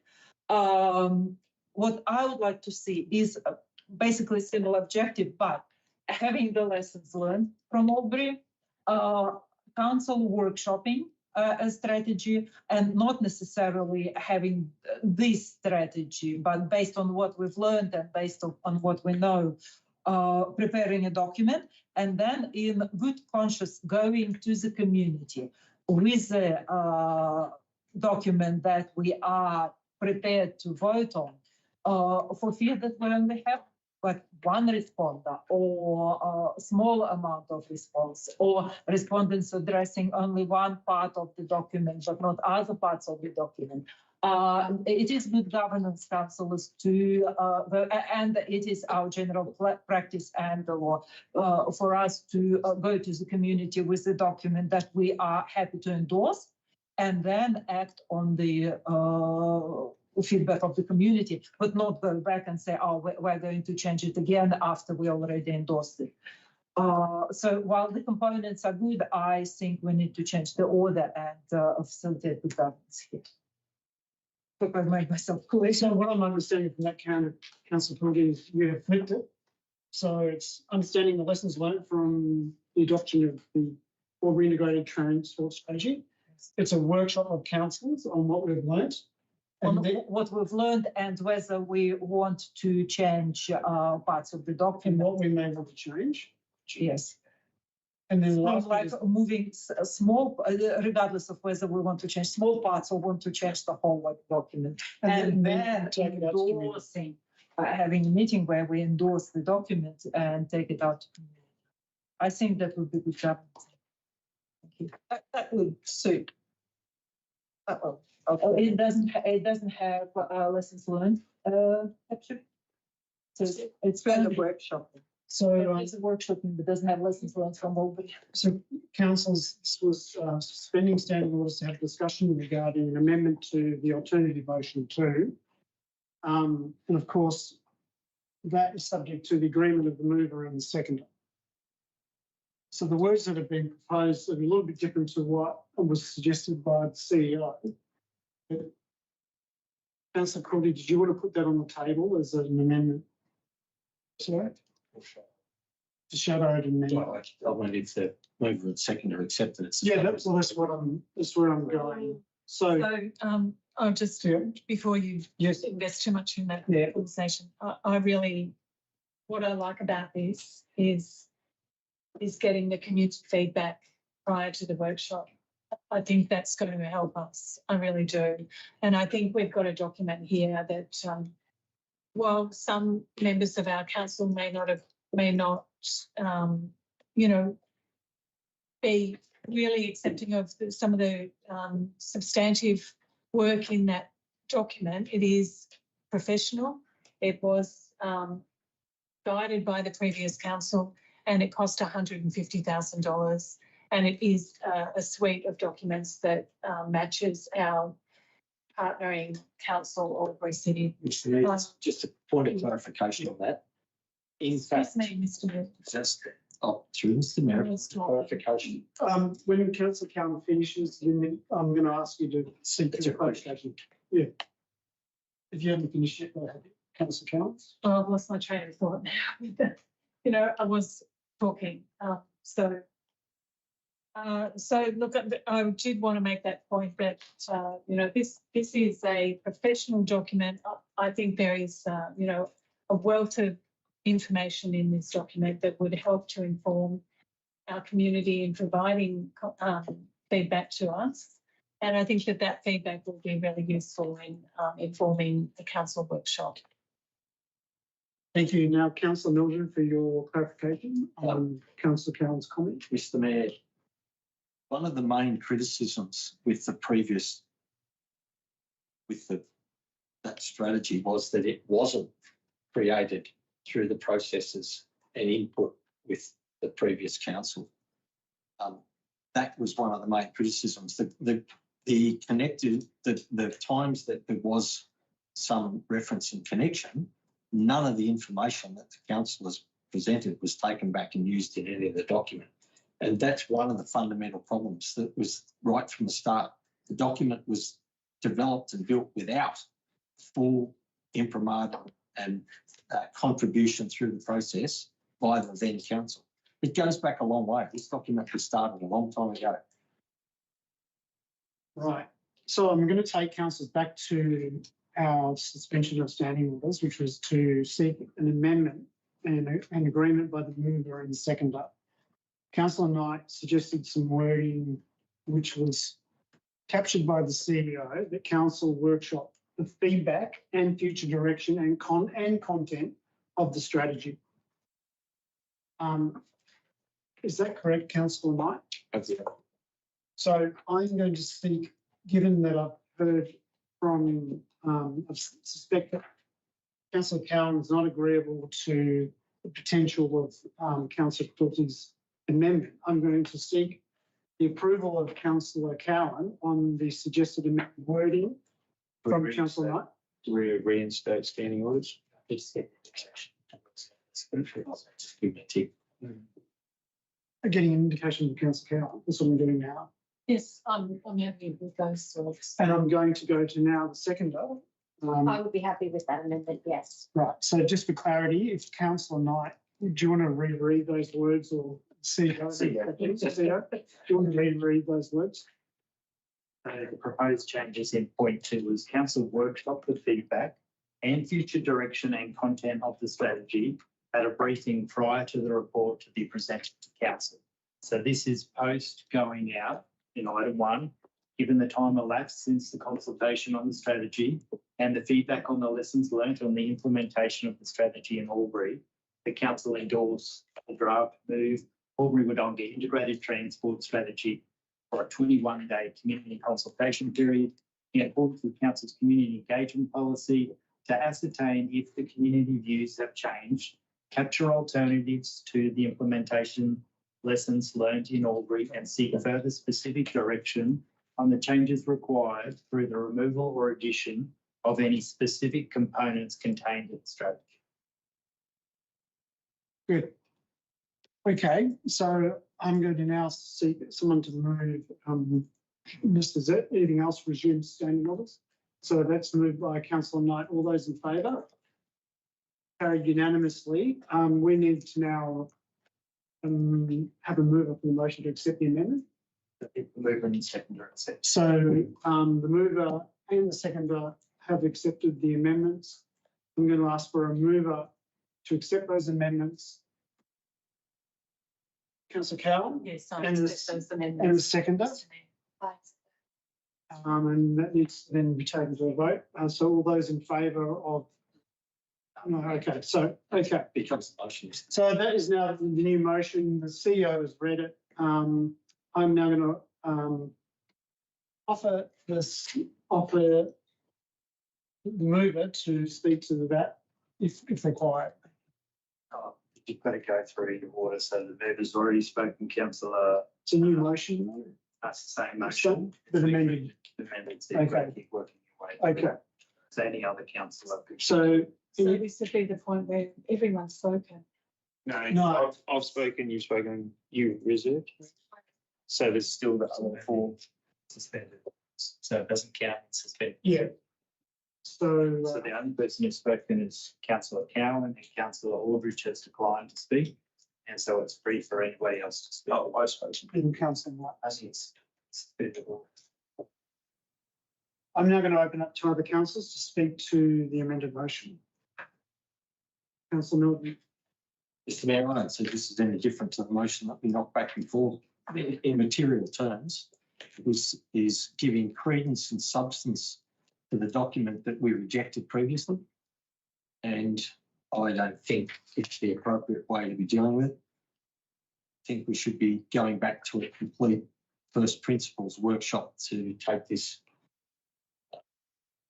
where it needs to go as a fully functional and practical transport strategy. I just think everything that we're dealing with here is sleight of hand. The difference is so immaterial. We're just going to reinforce and put in place the same things that we rejected previously.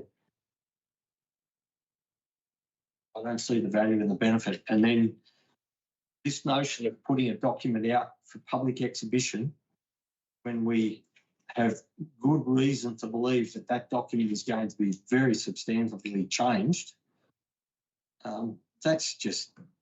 that's bad governance and bad practice in the extreme. Mr Mayor. Thank you, Councillor Milton. Any other councillors?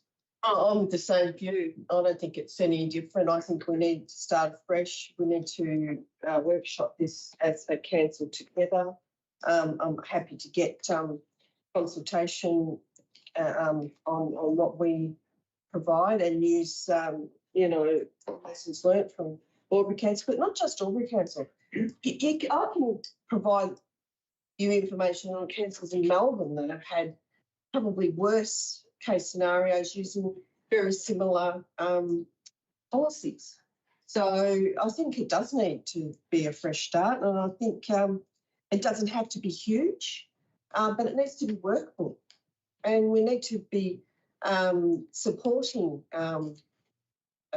people to come into our CBD, not defer them. I mean, there's lots of issues. We need to better transport linkages for Kallara and Barranduda, but that's all part of an advocacy. It's a little bit out of our hand. We can have a plan and work towards that, but there's so many issues in that transport strategy that's put before us. I just think we need to take a fresh start. Thank you, Councillor Hall. Other councillors? Councillor Crotty. Thank you, Mr Mayor. Look, I recognise the wish of councillors to hear from the community and collect community feedback before we end up with the final document and incorporate the final the community feedback in the final document. This sentiment is close to my heart as well. However, I think I agree with Councillor Mildren that it is bad governance. Our practice is to come up with a document that we are fully happy to endorse as a council or majority of council before we go to the community. There are multiple reasons for that. One of them is as councillors hear from many members of the community, those who agree with us and those who disagree with us. And we have council staff and council resources facilitating multifaceted the receipt of multifaceted community benefits for us, and our resources and opportunity to create a document that's more overarching and capturing a lot of issues that we have seen and heard, and used our research opportunities, like Councillor Hall said, to collect lessons learned from our neighbouring councils and perhaps other councils in Victoria, is far greater than the resources and the opportunities of an average community member. Therefore, I think it's best practice and best governance to put our best effort and knowledge and resources that our community has invested into us to creating a document that we are happy and proud to take out to the community and have them tell us what they think about. Thank you, Councillor Corbyn. Any other councillors? Councillor Knight. I understand, Councillor Aldridge, you've reserved your right. I'm going to speak prior to that. I think I actually declined to speak.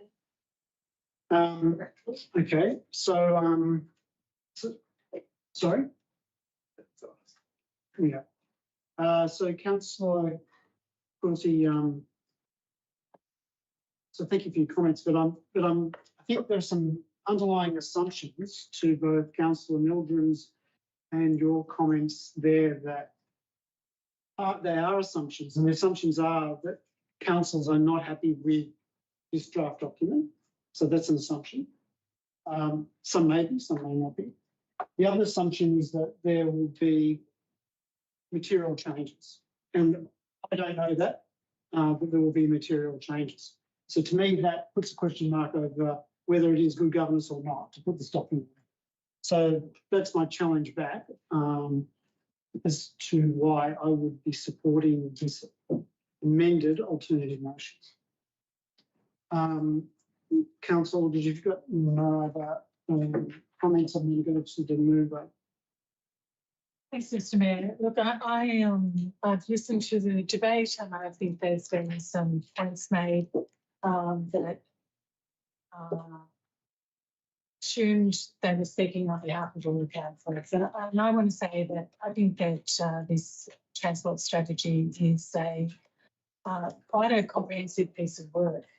I don't have any major concerns with the work. And I am most willing to hear from the community. And I'm not afraid to put out a document that is what some councillors might consider incomplete or inaccurate or insufficient. I think the benefit that we will have as a group of councillors is the feedback that will come to us. It will guide us to be good representatives of our community. I think it's really important that we also recognise that $150,000 at least has been spent on this document, that we have been in a void of strategic focus for some time on our integrated transport, and that we have missed opportunities for funding. So that's where I point the finger at the concerns about governance. And I think that the timing is really critical. And I would like to make sure that we have the best advice from our community before we workshop. So, councillors, I think it is incumbent on us as representatives of our community to seek that advice on the basis of this document that cost $150,000. Thank you, Mr Mayor. Thank you, Councillor Cowan. I'm now going to put the motion to a vote. All those in favour? Councillor Aldridge, Councillor Cowan, Councillor Goebel, all those against? Councillor Knight, Councillor Mildren, Councillor Hall, Councillor Quilty. So that motion has failed. Is there a proposal for action? Yes.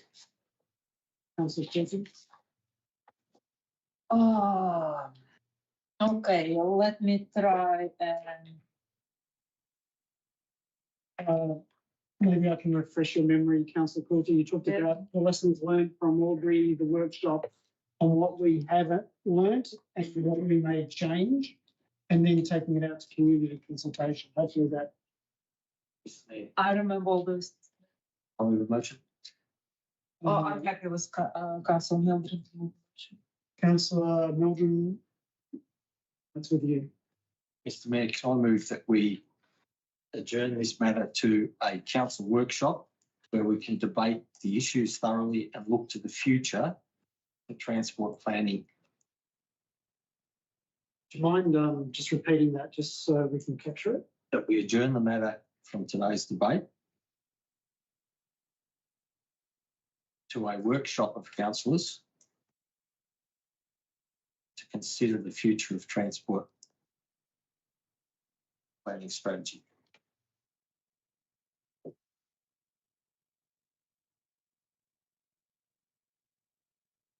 Did you capture that, Sue? Do you mind reading it out to councillors? Moved by Councillor Mildren that we adjourn this matter to a workshop of councillors to consider the future of the transport planning strategy. Thank you, Councillor Mildren, as the mover. Is there a seconder for that? Councillor Hall. Councillor Mildren, I'm going to invite you to speak to your motion. Thank you, Mr Mayor. I've just realised it's a motion in the draft documentation there that's not dissimilar. Sorry about that. I didn't realise it was there. Are you talking about alternative motion one? Yes. Yeah. Nonetheless, the principle's the same. Yeah. Mr Mayor, that gives an opportunity for us as councillors to actually talk about the issues that are important about in the overall context of transport planning. And there's a whole range of things that we really should be putting out on the table, talking about and then working through to identify what our course of action is. Now, that course of action can be a whole range of different things, and in some circumstances, it may well be going back and revisiting the whole or parts or aspects of the documentation that we already have. It might be that we utilise working documents. It might be that we utilise background documents to inform a process. And out of the other end of that, we come up with an actual transport strategy that applies to the whole infrastructure process that applies to transport. I won't go back over old ground, so thank you. I'll leave that. Thank you, Councillor Mildren. Councillor Hawes, would you like to speak? Yes, look, I support that, and also too, I remember prior to this being, when it was deferred, it was discussed with councillors that we deferred it not only because it was an election, parts of it were an election part of an election campaign, but also the fact that we wanted to give the new councillor opportunity to have input into the decision making. So, I mean, that is what we said, and I think we should honour that commitment today. Thank you. I'm going to now open up to other councillors for comment. Councillor Quilty. May I ask a question? May I ask a question of the mover? Councillor Mildred, some councillors have voiced concern about the timing of us having the transport strategy and our potential missing out on the fundings from high levels of government. I see your motion is not dissimilar to what I was going to suggest. However, it's and it's not criticism to you. I would probably have the same criticism if I propose my motion. How would you address this concern, the timing and the potential missing out on funds? Do you have you weighed it up against? Yes. Councillor Mildred. If we acted in that context in everything that we did, we would be jumping at shadows for everything. We need to be considered and thoroughly working through all of the issues that are associated with transport planning and strategy. The prospect of grants and so on, there are ways to go around that process and to work through it in other ways. There are different approaches that can be taken, and indeed there will be times when we don't win grants even when we've got the best strategy in the world.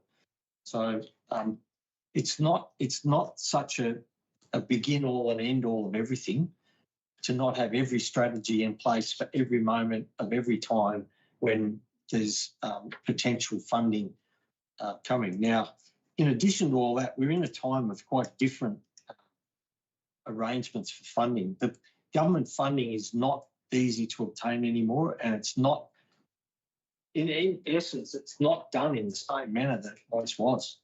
There are a whole range of different approaches and different things that we need to deal with. And just having a strategy, you know, today versus 12 months' time is not the end of the world. We need to work through those issues as the case comes up. Thank you, Councillor Mildred. Thank you, Councillor Quilty. Any other councillor comments? Councillor Cowan. Thank you. I won't be supporting this process because it gives the intimation that we are about to throw in a strategy that's been provided to us with professional expertise. And I think councillors shouldn't assume greater professional expertise than we actually have. This is the professional plan that has been developed. It's worthy at least of a look by the community. We do have correspondence, I might add, in our agenda papers from the Department of Transport and Planning, making very pointed comments about their concern about our lack of a transport strategy.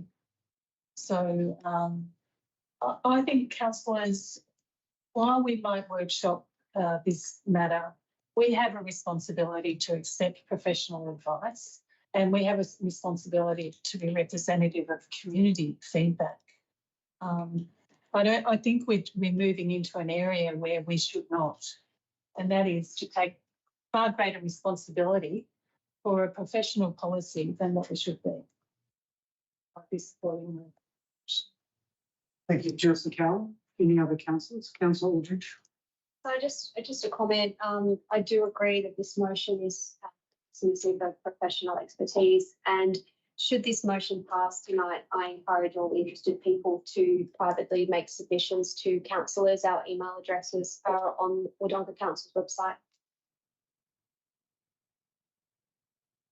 Thank you. Thank you, Councillor Aldridge. Perhaps a question from, Councillor Knight. Got any comments? Councillor Mildred, how would you envisage this as proposed? I think you used the words throwing it out, the existing one, doing a workshop. How does that look in the context of engaging our staff, consultants, external bodies? What does that look like? Because my concern is we're now moving into an area of uncharted waters. And you know, whether we end up working operationally rather than strategically as councils. Thank you, Mr. Mayor. I don't think I actually said throw it out entirely. I think my words were whatever happens is what comes out of it. But what we need to do is we need to have a thorough conversation between the councillors as to what the direction should be and how we go about it from there. And then it all works to whatever that outcome is. And I'm not going to prejudge and preempt any of that stuff. Mm-hmm. So, to events is I think, yeah. And we need to throw into this whole equation all the things you referred to earlier, the economic impacts that happen. We have to have all that in the equation, which we don't currently. Thank you, Councillor Meldrum. Mr. Mayor, I did ask the question, but I haven't made the comments. Yeah, sorry, I thought you. Yeah. Sorry, yeah. No, that's okay. I don't apologize, please. Just a short comment from to echo Councillor Mildren's earlier words that when this version of the transfer strategy first came to council in the previous term, it lacked councillors' input. And while I do appreciate professional advice, and it's one of our resources, the ability to receive professional advice, we never throw it out. This is where we start. Council's role is to give the strategic direction to professionals who give us advice, to whatever we are going to do in the future, what documents we're going to end up with. Relying solely on professional advice and saying professional advice tells us to do so, therefore we must do so, eliminates the need for councillors. Community spends over 50,000 annually on councillors to give strategic direction while we represent the community's needs and views. So while we do have professional advice of some description, which is Sarah, and obviously has cost us a lot of money, it is vital to take this opportunity to discuss and give strategic direction. Otherwise, there are very easy ways to save, to give back to the community $150,000. Just stop spending money on council allowance and get rid of us all. Thank you. Thank you, Councillor Cooley. No further comments. I'm going to go to you, Councillor Meldrum, as the mover of the motion, for your right of reply. Thank you, Mr. Mayor. Fundamentally, if the collective view of council on any matter, not just on this specific matter, is that a different approach is required to something, then it's beholding upon us to act on the comprehensive view that is taken collectively. So the decision of the majority needs to be able to apply to anything and everything, irrespective of what it is and how it's come to pass. There are occasions where we may well spend money on doing things and find that we went down the wrong path. And if that turns out to be the case in this, then we need to remedy that. And we need to put in place a strategy that will reflect the views of the majority of the councillors that are currently in the seats. And that's why I'm trying to put this process together. I find it interesting that we have comments made that councillors shouldn't be getting involved in issues that are professional and so on. We have to take the final say on all professional things. And the other comment that was somewhat directed at me about dabbling in things that I don't have qualification, it just so happens I do have a piece of paper that says I'm a qualified transport planner. Not that I'm wearing that hat, but nonetheless it's there. So we can get professional advice on all range of things, but if our community, for example, says they don't like that professional advice, then at the very least we have to question that advice and make decisions accordingly. And sometimes those decisions might not work with the popular belief and the popular structures. We might have to take leadership and get out in front of it and deal with things that are not coming direct from the public. There are times when we must do that. That's not always the case. So, Mr. Mayor, I put the motion and let's move on to other things. Thank you very much. Thank you very much, Councillor Meldrum. I'm now going to put it to a vote. So all those in favour of the motion, it's Councillor Knight, Councillor Meldrum, Councillor Hall, Councillor Coulty. Those against, Councillor Cowan, Councillor Goble, Councillor Aldridge. The motion is carried. Thank you very much. Thank you. I'm mindful of the time. It's 8:38, and I think under our governance rules we go to 9 without, unless there's a motion to extend by 30 minutes. We're now at agenda item 9.8, Wodonga Creek, independent 21-year lease. There is A recommendation there before us. I'm going to seek a move for that recommendation.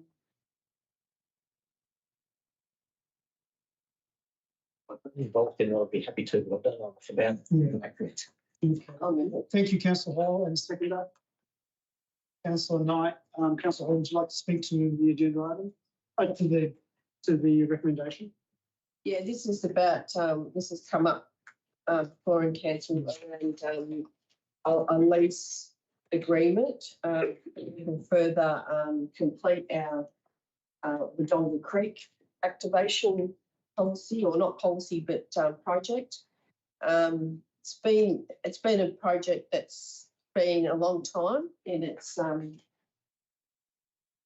genesis, and I'm really looking forward to getting it completed and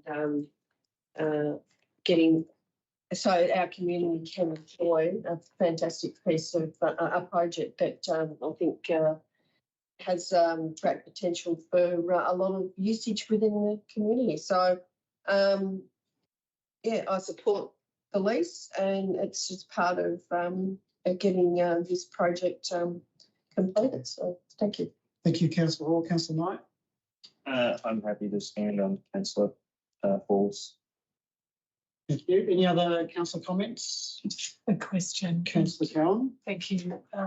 It's a question that was put to me by so through you, Mr. Mayor, perhaps to the CEO or to Officer Schultz. Given that we probably want to be in this place for a long time, why is the lease term limited to 21 years? CEO or Director Schultz? Through you, Mr. Mayor, Councillor, longer leases are possible. I think they can go to 65 or 99-year leases. They are to be approved by the Minister. Generally, in accordance with the 2023 policy on leasing of Crown lands, there's got to be substantial financial investment on the land parcel, or there has to be a project of state or regional significance. In this particular case, we don't believe 30 or 40 or 50 metres of footpath is necessarily going to fall within those categories. So 21-year lease is probably the best we can expect, and then go for a new lease every 21 years or every 20 years thereafter. Thank you, Councillor Cowan, and thank you, Director Schultz. Any yeah, promoted about the salary increase. Any other councillors? Councillor Hall, did you want to write a reply? No. No, I'm happy to. Good. Can I just put to a vote? All those in favour? That's carried unanimously. Thank you very much. Agenda item 9.9 is the lease with Amplitel, the reserve off Wickham Court. You're moving it, sorry. Thank you, Councillor Mildren, a seconder. Councillor Knight. Did you want to speak to that at all, Councillor Mildren? Good motions to me. Yeah, thank you. All those in favour? That's carried unanimously. Thank you for that. Thank you for putting much. Thank you. 9.10, Kinchington Road East, proposed amendment to the approved development plan. So moved. Councillor Melbourne moving motion, second by Councillor Knight. Anyone want to speak to that or any questions?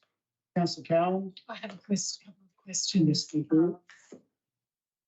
You, Mr. Mayor, probably to Officer Schultz, I'm not sure, but I'm interested in what the trigger may have been for the advice from Goulburn Murray Water in respect to the changes for the waterways, and are there any other implications arising from that advice? Thank you, Mr. Mayor. The original work around the waterways was reviewed by the developers in their drainage strategy, and the work that they did as a result of that provide clear technical direction that the water courses were not in fact as substantial as what perhaps was originally anticipated. Railey's strategy then took into account the flow of stormwater through and over the site. The implications of that is that the buffer distances have now been moved away from these so-called water courses, which has allowed some additional housing and green space to be created as a result, hence the requirement for an amendment to the development plan. Thank you, Councillor Cowan. Thank you, Director Schultz. And any other questions or comments on this item? If not, we put the motion to council. All those in favour? That's carried unanimously. 9.11 King Hill Planning Permit. I've declared a general conflict of interest. I will be leaving the room and now delegating to the Deputy Mayor to chair this agenda item. Someone please contact me. Sure. So, Yep.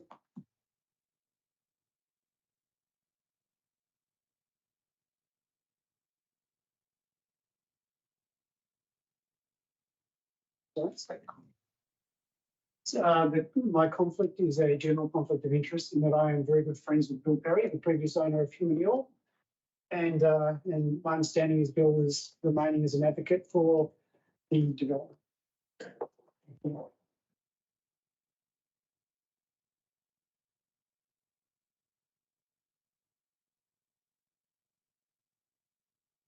Councillors, we do have a recommendation on the agenda paper, but I'm going to ask the CEO to provide an update on the current understanding of this application.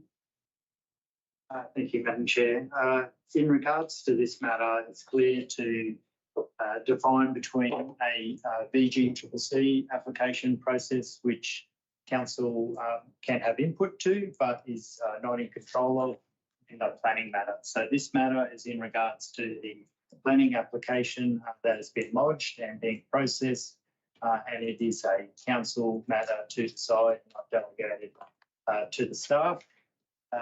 We are aware of some further information that has been released this afternoon without too much detail in regards to the other side of the matter. And we have received some feedback from the applicant to say that they want this process to continue to be dealt with. So, CEO, what's the advice from the VGCCC? VGCCC have published this afternoon a refusal, and they've stated a couple of matters regarding that and said that they will publish the full advice in about a month's time. Okay, thank you. All right, councillors, we've got a recommendation on the books. Do I have? I move it alternative. Yes. Can I move that we defer this matter pending advice in writing from the applicant? That we have received that advice in writing from the applicant. They wish for us to proceed. We have. Okay, I'll withdraw the motion. Okay.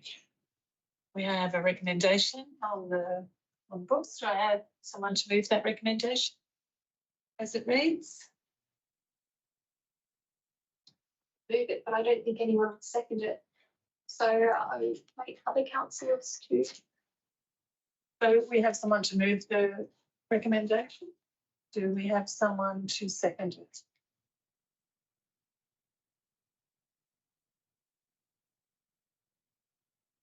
Councillors, do we have someone to second this recommendation? This is a planning matter. Provide some further clarification. Sure. Thank you, Madam Chair. Councillors, you have an officer recommendation there with a lot of detail behind that. But in the report covering the board, it does have some options there. Council, in my opinion, needs to decide this matter. This is not a matter that is delegated for staff to make this decision. As has been indicated to councillors in our workshop, if council fails to make a decision on this matter, it does leave the matter open to the applicant to go to VCAT to seek a decision on that matter. Once the applicant triggers that process, council is out of that process. However, council can make the decision any time up to that process being triggered. It's my understanding. Does that help? Does that help, councillors? May I ask a clarifying question? Sorry, I'll just go to councillor Mildred because he has his hand up. Can I move that the permit be granted subject to the listed conditions in the report?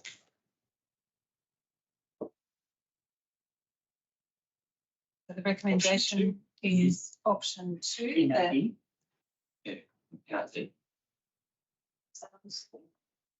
It's page 458, and it says issue a notice of decision to grant a permit subject to the conditions that attachment 4. This option won't go on to that, but that's the. So, councillors, have you had a chance to have a look at those? Sorry, could you just read out the motion again? That a notice of decision to grant a permit be issued subject to the conditions that are listed in the back of the report. Attachment. So option 2. Do I have a seconder for that motion? Josh, on me. I didn't. You go. Sorry, I just missed that. I've had my name up so many times. Yeah. Councillor Cook. So Mildred, would you like to speak to the motion? I think, given the circumstances that we find ourselves in, this is an outcome that leaves the options open for the applicants to do as they may choose, and it leaves the outcome open for others to pursue a VCAT case if they so choose. I think this is the most open approach to doing this. Personally, I don't have any issues with issuing a permit for something that's legal in Victoria. And I don't subscribe to the principle that just because some people have gambling addictive problems that everybody should be restricted from being able to do it. And equally, I don't think we should be discriminating between venues that already have poker machines and others that don't, and placing some in advantage over others. I don't think that should be what we should be doing. Economic competition should be free to prevail.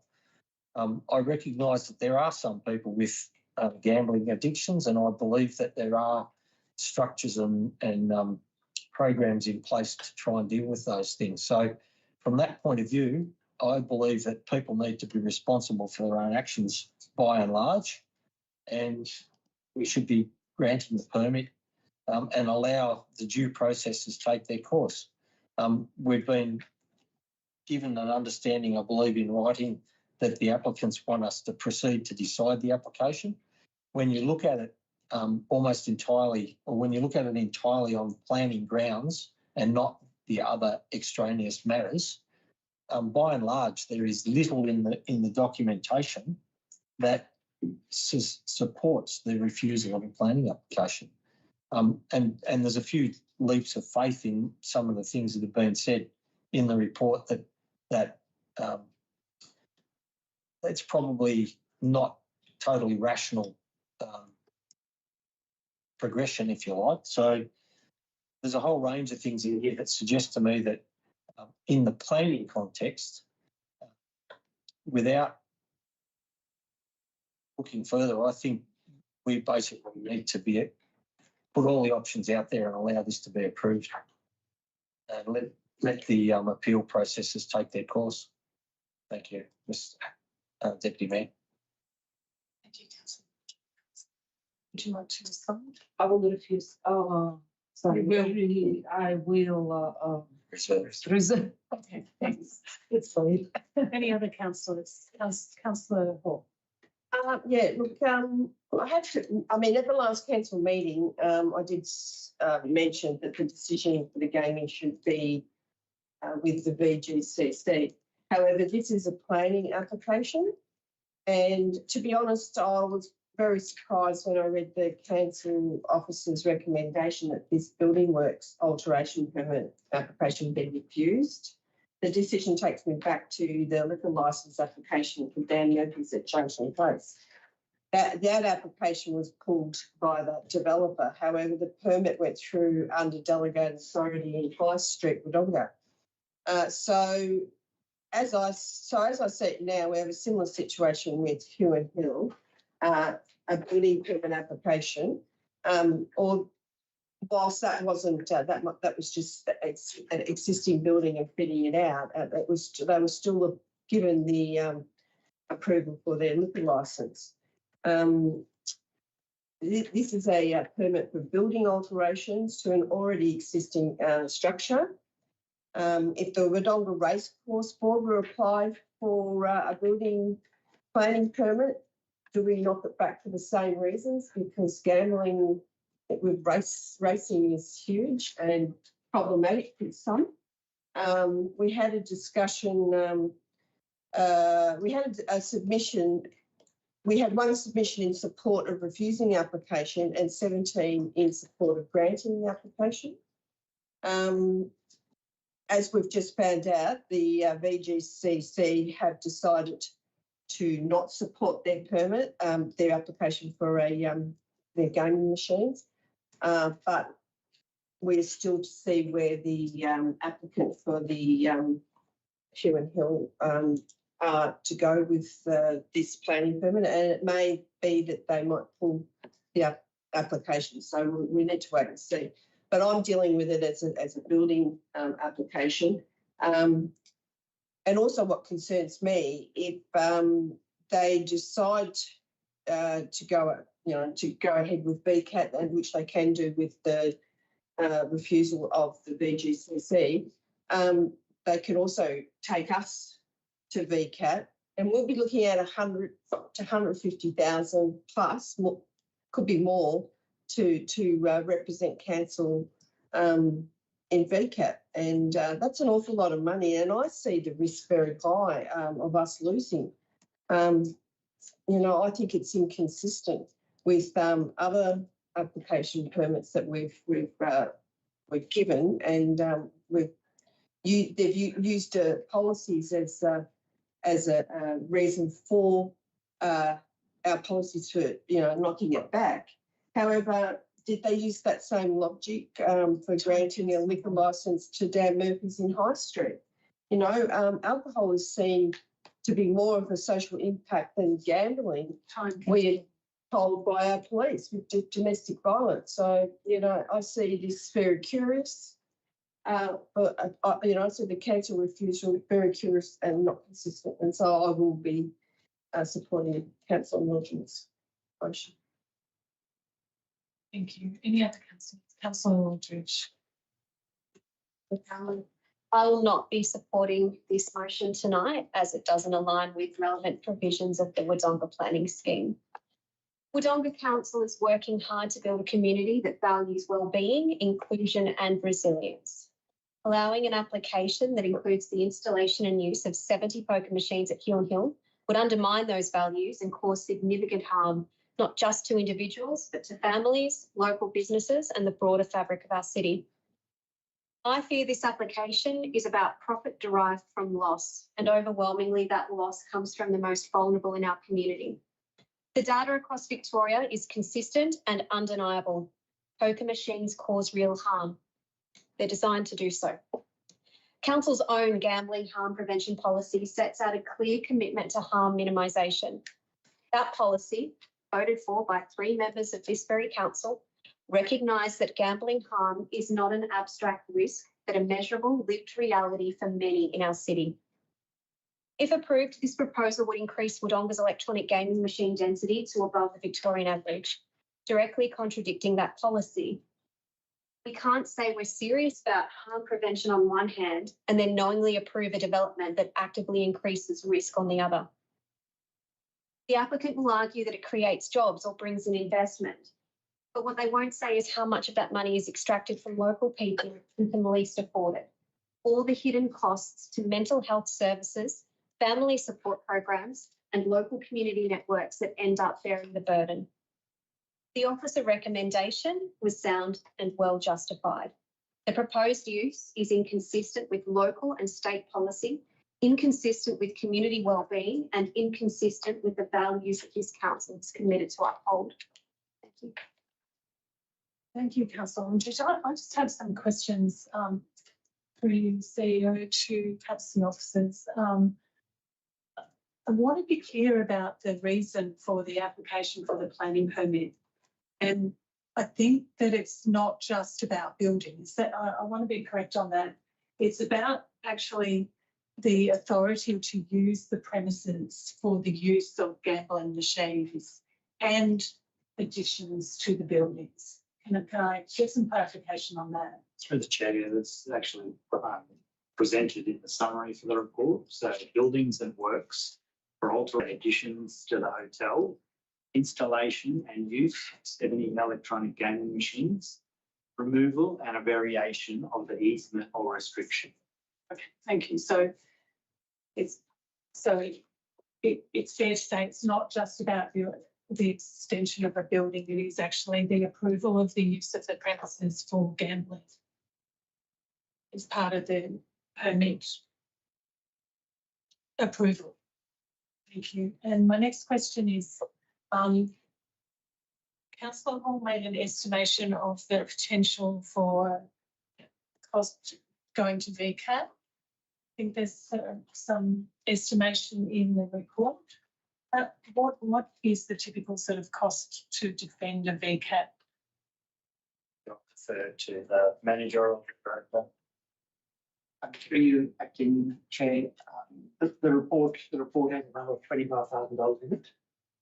This potential VCAT cost. It really depends on the extent of the challenge and resources, the external resources that we may have to get in to defend or otherwise a particular decision that is made at the Grant Chamber. We've got an estimated cost of $25,000. Thank you. Sorry, Madam Chair, we have reached 9 p.m. and so we require a half an hour extension resolution. Thank you, councillors. Do I have someone to move that? Councillor Knight. And someone to second that? Councillor Aldridge. All those in favour? Thank you, carried unanimously. I'd just like to ask a question to Councillor Schultz. Has been on Mr. Schultz. I've asked in the past about VCAT applications and cost, and there was one, and I think we did talk about building application if they were to because there was the fact that this had gone over the due time limit for the decision process, and I was told it could be in the amount of $100,000. Is there a big difference between those two types of representation costs at VCAT? Councillor, I don't recall the case that you are referencing, but this is a planning application, Yes. not a building application. Well, it was to do with their application prior because it didn't. We didn't make the decision when we did time frames. I don't know. Sorry. Thank you. Thank you. Stop. Officer Morgan. You have something to Through you, Deputy Chair. I can speak to, so there's a distinction between costs being awarded at a VCAT and the cost to council in going to VCAT. So, for example, we might engage a solicitor as part of that process, but in a situation where council has failed to determine an application, there is an ability of the applicant to seek the entire costs of that process from council, which would include their experts and legal representation. Thank you, Councillor Hall. Back to the chair. Thanks. Yes, I'd like to. Thank you. In regards to that, so because we failed to make a decision or determination within that time frame, can they, if they were to take this application as well as the decision on what we're dealing with tonight, could they get monetary reimbursements for what you're saying, for the late or overtime decision? So they could request it, but it'd be unlikely to be granted. Because council, in a sense, on this resolution has made a determination. But it's, So we haven't it's failed to determine. probably a month past the date that it was due to. That doesn't matter. All right. Okay. Does that answer the question? Yes. Are there any other questions or any other comments? Has everyone had a chance to speak? Councillor Nolan. I'm just reading through the grounds of refusal. And to me, it's the same thing over and over again, just using a different rabbit hole, same rabbit. The proposed use and installation of 7 electric gaming machines would cause significant social harm and long-term disbenefit. That's under the Planning Environment Act 1987. That's number 1. Proposal is inconsistent with clause 52 of the Wodonga Planning Standards. The scale and use of gaming machines does not demonstrate adequate harm minimisation or net community benefit. Once again, same rabbit. The proposal does not meet the objectives of clause 11.03-1S activity centres. It fails to support the social and economic performances of the city's central business area. I don't know how that differs from the one previously. The proposal fails to meet the decision guidelines due to its likely negative impact on local amenity and well-being arising from increased access to gaming machines. As Councillor Hall alluded to earlier, we have Dan Murphy's not that far down the road. There's also a sex shop just down the road from a primary school. So I don't know really, I don't know if that's really something we can sort of be using. The proposal is inconsistent with Council's gambling harm prevention policy and will result in gaming machines density in Wodonga exceeding the Victorian average, contrary to the Council's harm minimisation objectives. If we travel 10 minutes from Huon Hill to get to Birraleigh, we will get another 30 or 40 gambling machines. If we travel 10 minutes and head to Albury, we get another 1,000. So I think when we talk about numbers and gambling harm prevention, I think our policy is the one that's wrong. We also look at our averages, and the Victorian average is 4.3, I think it is, just off the top of my head. Now, if every council obeys that average and says, oh, well, we can't go above it, there'll be no increases in the number of gaming machines in Victoria, and some people would like that, but it's mathematically impossible until we increase our actual population by in excess of 2 million people. So I just think these grounds were designed specifically to make a refusal, and I think we would lose in any VCAT case, and I will be supporting Councillor Mildren's motion. Thank you. All councillors had a chance to speak. So, would you like to speak to the motion? Yes, we'd like very much. Thank you, Madam Chair. Councillors, dear guests, welcome to our final desperate attempt to help those people who suffer from addiction to gambling machines by kicking the actual gambling machines. I would like to inform you that the planning decision is to be made on planning grounds. Failure to do so may result in this council spending significant amounts of ratepayers' money on a VCAT case. On a more serious note, I'm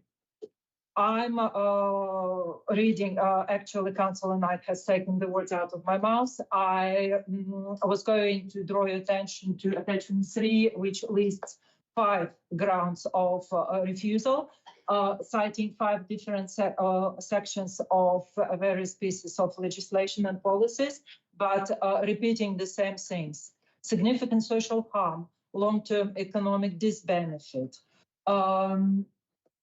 fails to harm to demonstrate adequate harm minimization, social and economic performance, local amenity and well-being negatively impacted, and so on.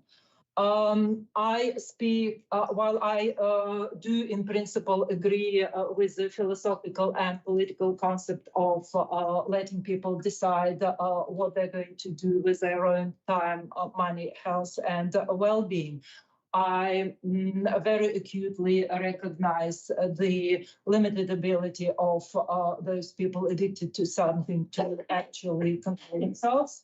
And I speak not from philosophical and political, but from a practical point of view as a councillor and as a mother of two young boys who are before very long, unfortunately, going to turn into young males, one of the social groups are prone to various addictions. And this leads me to very carefully consider the grounds for refusal and respectfully disagree with them. I believe that poker machines, alcohol, horse racing, and many other objects of people's addictions, popular or not, are not by themselves causing harm, except for some prohibited substances that are chemically designed to cause harm. Psychologists do design poker machines, but psychologists also design computer games, Netflix series, and many other things that leave us on a cliffhanger and make us spend hours and hours of continuous indulgence.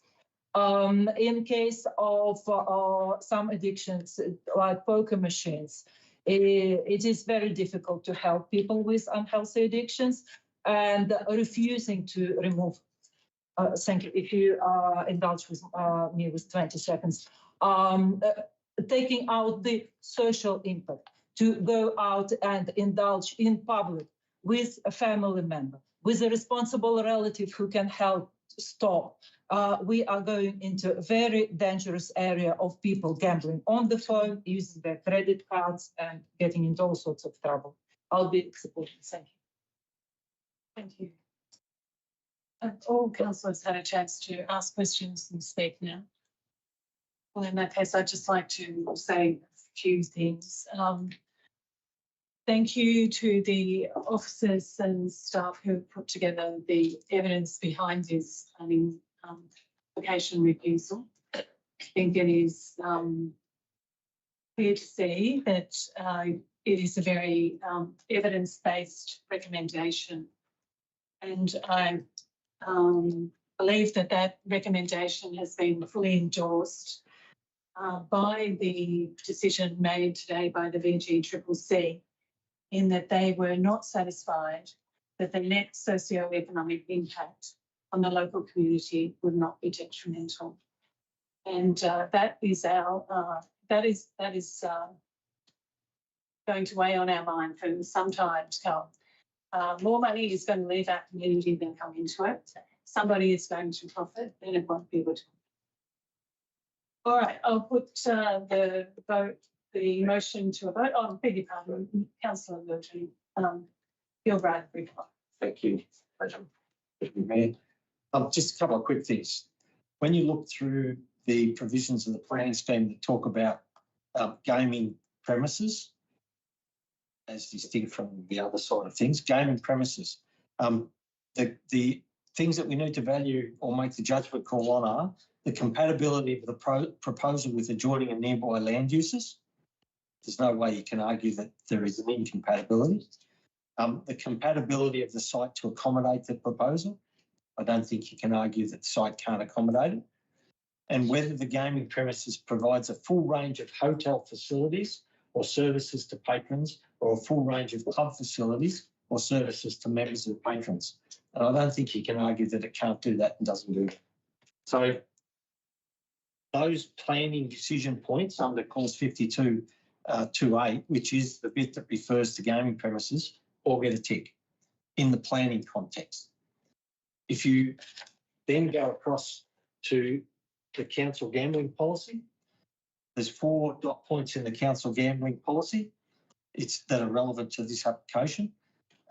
Electronic gaming and those things, criteria that must be met is electronic gaming is offered alongside other social and recreation activities for adults, such as leisure, entertainment, food, community facilities and services, you can't argue that that isn't the case. The location within or neighbouring an activity centre defined by the planning scheme, it's in the activity centre zone. The venue is not located neighbouring or nearby an education facility or a premises where the principal activities focus on persons under the age of 18. It's not in that proximity. And the rate of electronic gaming machines per 100 adults in the region would not exceed the Victorian rate. Now, in the context of the planning information, and one of the banes of our existence in regard to how these things often come, we can only refer to Victoria. So we're referring to like with like, so we only refer to Victoria. When you look at this region, Tauranga doesn't have gaming machines. Indigo, I believe, doesn't have any gaming machines. So when you take the balance and average all that stuff out, we'd be probably within the scope, I expect. So those particular things that we need to tick, we tick. Okay. In addition, we should not be fearful of people using their rights to go to VCAT. That should be something we encourage people to use. When their rights are there, they should be entitled to use it. And there is no standard cost for VCAT. It can vary enormously depending on substance and merit. Thank you, Madam Mayor. Thanks. Thank you. Okay. Would you like to read the motion again? Just to be clear. Thank you. Madam Chair, just going to that page. I've got it here if you want it. Councillor. So it is option 2 and it's moved by the Mayor and seconded by Councillor Quilty. Sorry, former Mayor. Yes, we're going to stuff all this up. Issue a notice of decision to grant a permit subject to conditions at attachment 4. Thank you. I'll put that motion to the vote. All those in favour?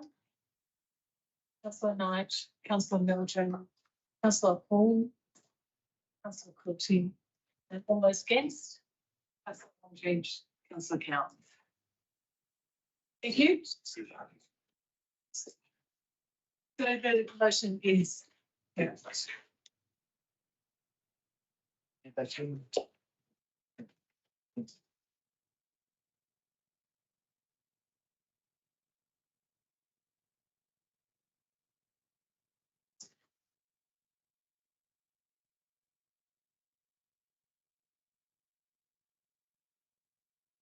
Thank you, Deputy Mayor, and I understand councillors are involved in the meeting for 9:30. Yes. Correct? Sorry? Yes, good. Thank you. So then we're now at agenda item 10, reports for noting the annual report, and I understand there's some corrections to the annual report. 2 motions there, one's as recommended and there's an alternative motion. Reasons for one of those.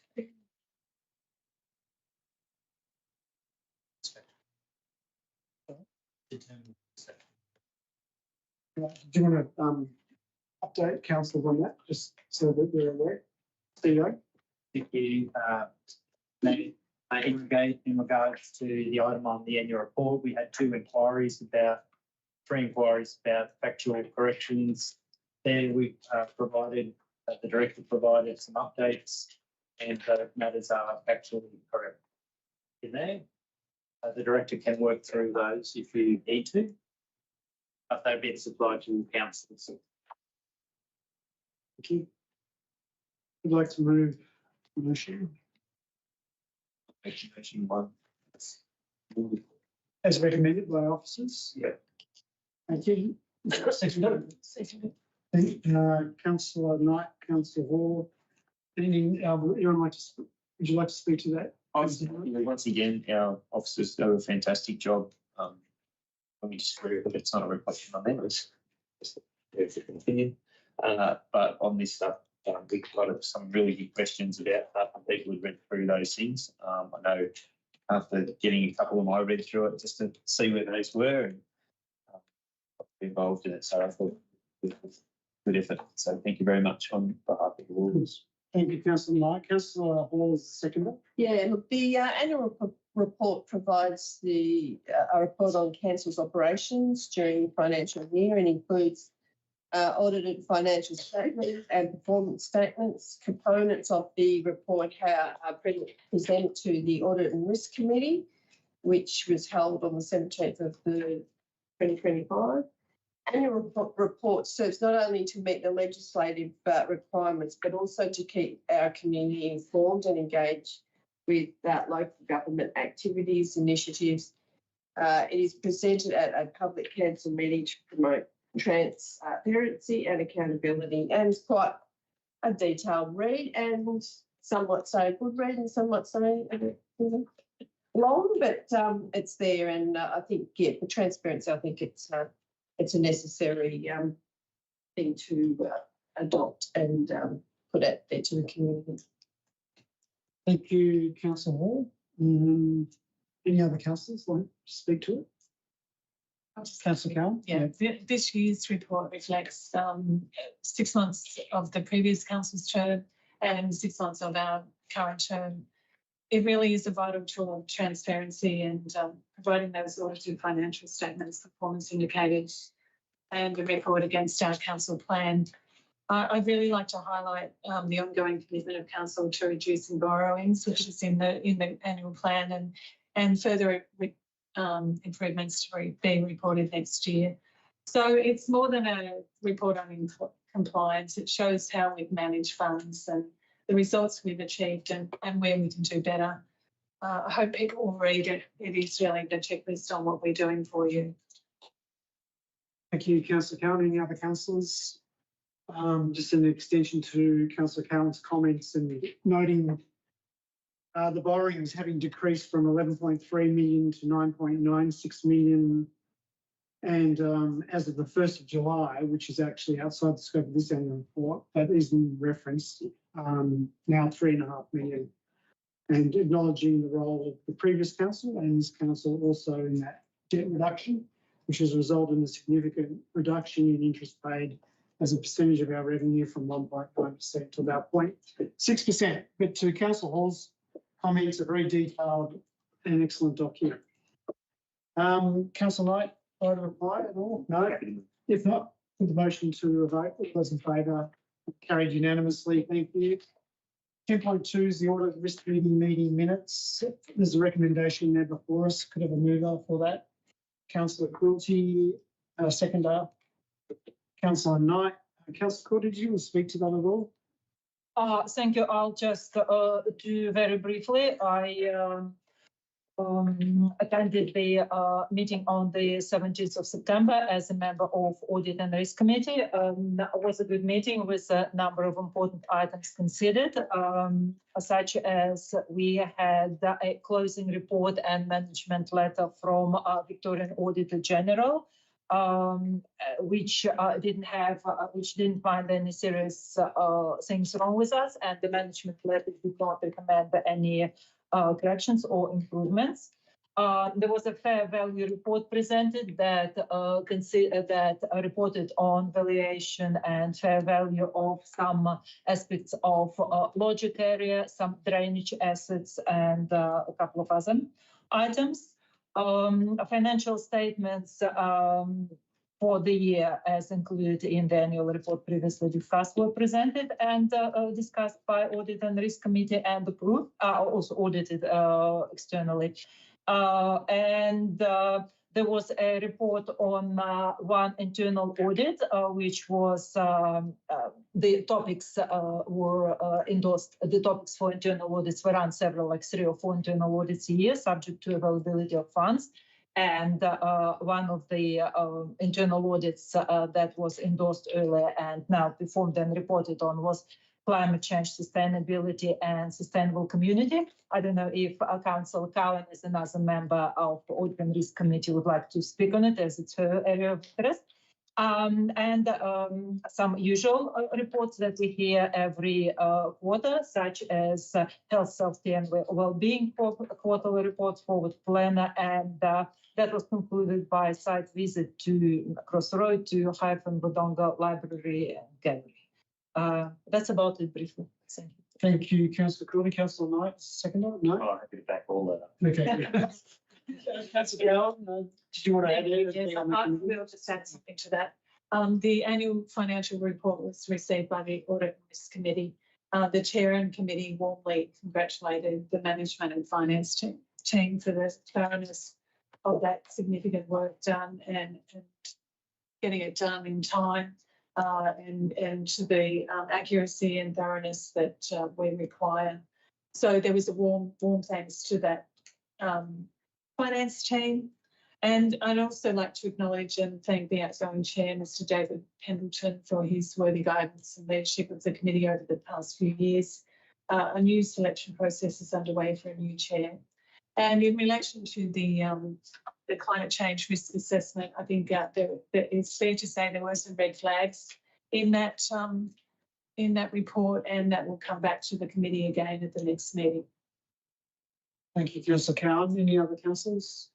If not, I'm going to put the motion that it is for noting, but all those in favour? Carried unanimously. Thank you. Which now leads us to agenda item 11, reports for information. 11.1 is the record of councillor meetings. Any questions or comments? No. 11.2 is the decisions register. Again, for information only. Any questions or comments? No. Which leads us then to agenda item 12, notices of motions, and there are none. General business, so we've got a number of items here. I'm going to move to Cassie Aldridge, who'd like to speak to the North East Food and Wine Festival. Briefly. Yeah, so I just want to mention a fantastic weekend it was at the North East Food and Wine Festival, and I think I'm still full from all the taste testing that I did. I found loaded cookies. They're yeah, amazing. But I thought they loaded with. I had one that was a like a biscuit flavour. There was a Nutella one, and they were loaded. I ate 3 of them. That's probably about 2,000 calories in that. Great turnout. Crowds were strong all afternoon and into the evening. Variety of food trucks, local producers on offer. It was just incredible. Live music on stage, kids area, everything was so well put together. And I love seeing council-driven events like this, and it really does bring our community together. And a huge thank you to the council staff and event team, you know, behind the scenes for the hard work that goes into delivering days like this. And I know events like this don't just happen, and they take months of planning and coordination, and it really shows. This event was a real credit to the Wodonga Council staff. So Matt, please pass on. Thank you, councillor Aldridge, and yeah, great event for those that attended. Councillor Cowan. Thank you. Thank you, councillors. Thank you, Mayor. I would like to record council's sincere condolences on the passing of Dr. Alison Green and acknowledge her outstanding contribution to the Wodonga community. Dr. Green was deeply respected for her leadership, compassion and lifelong dedication to improving health and wellbeing in our region. She gave very generously of her time, her intellect and most of all her heart, always striving to make a difference for others. Her impact will be felt for many years to come through the people she cared for, the colleagues she mentored and the community she served so faithfully. A public memorial will be held on Wednesday on the banks of the Murray River near the Albury Swim Centre, and everyone is invited. And on behalf of the Wodonga community, we extend our deepest sympathy to her family, friends and colleagues at this very sad time, and express our gratitude for all that she gave. Thank you, councillor Cowan. On a different note, just acknowledging the recognition of our beloved Hyphen in receiving an award under the Good Design Awards, which Australia's highest international design accolade. It has been for over 6 decades. So I think that's quite a feather in the cap of Wodonga, Hyphen being recognised there for good design on what is a highly respected award. So congratulations to Wodonga Council and the team that put all that together and the councils that were part of deciding to go ahead with that investment.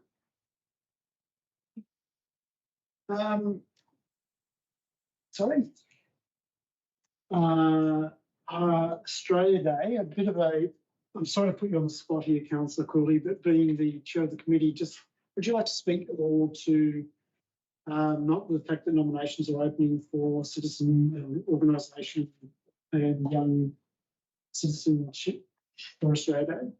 Yes, Mr. Mayor. Basically, you said it all. Yes, nominations are open for several categories to receive awards for Australian of the Year, Young Australian of the Year, and Community Organisation of the Year.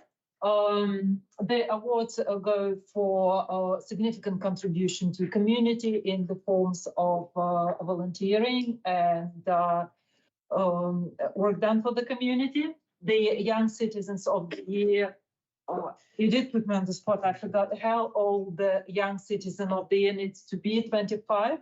Through Mr. Mayor, maybe Officer Spiller will correct me. 25 is the age limit for the Young Citizen of the Year, isn't it? I'll have to check that.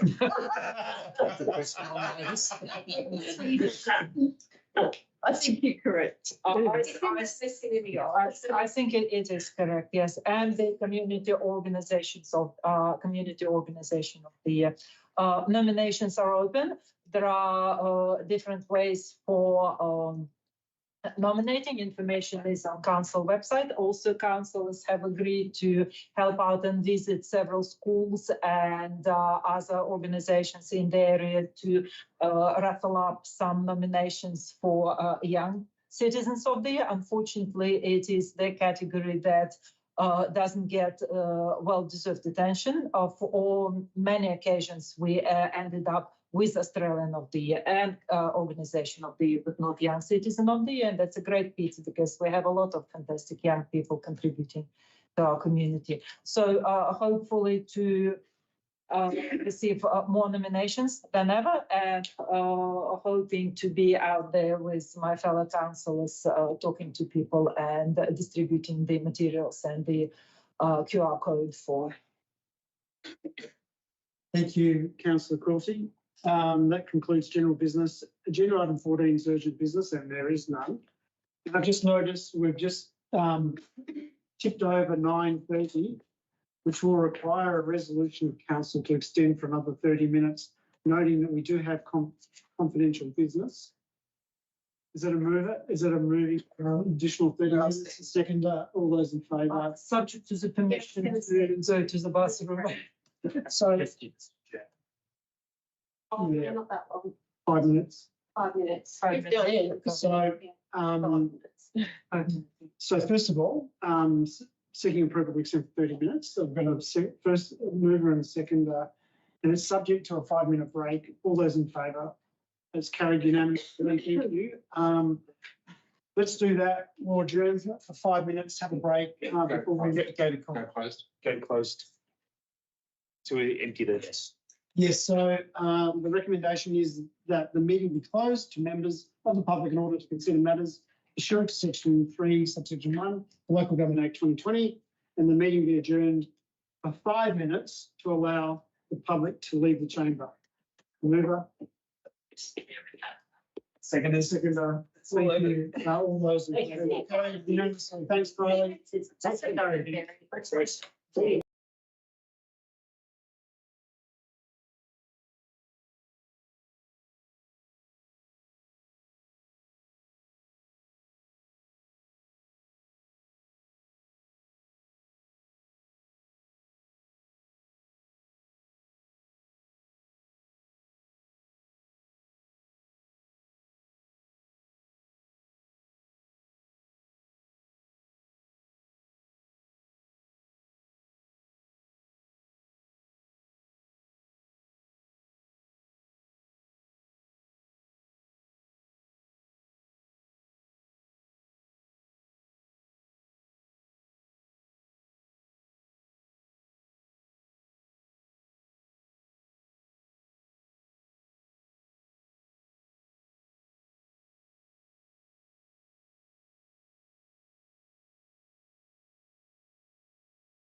adopt the in-camera recommendations.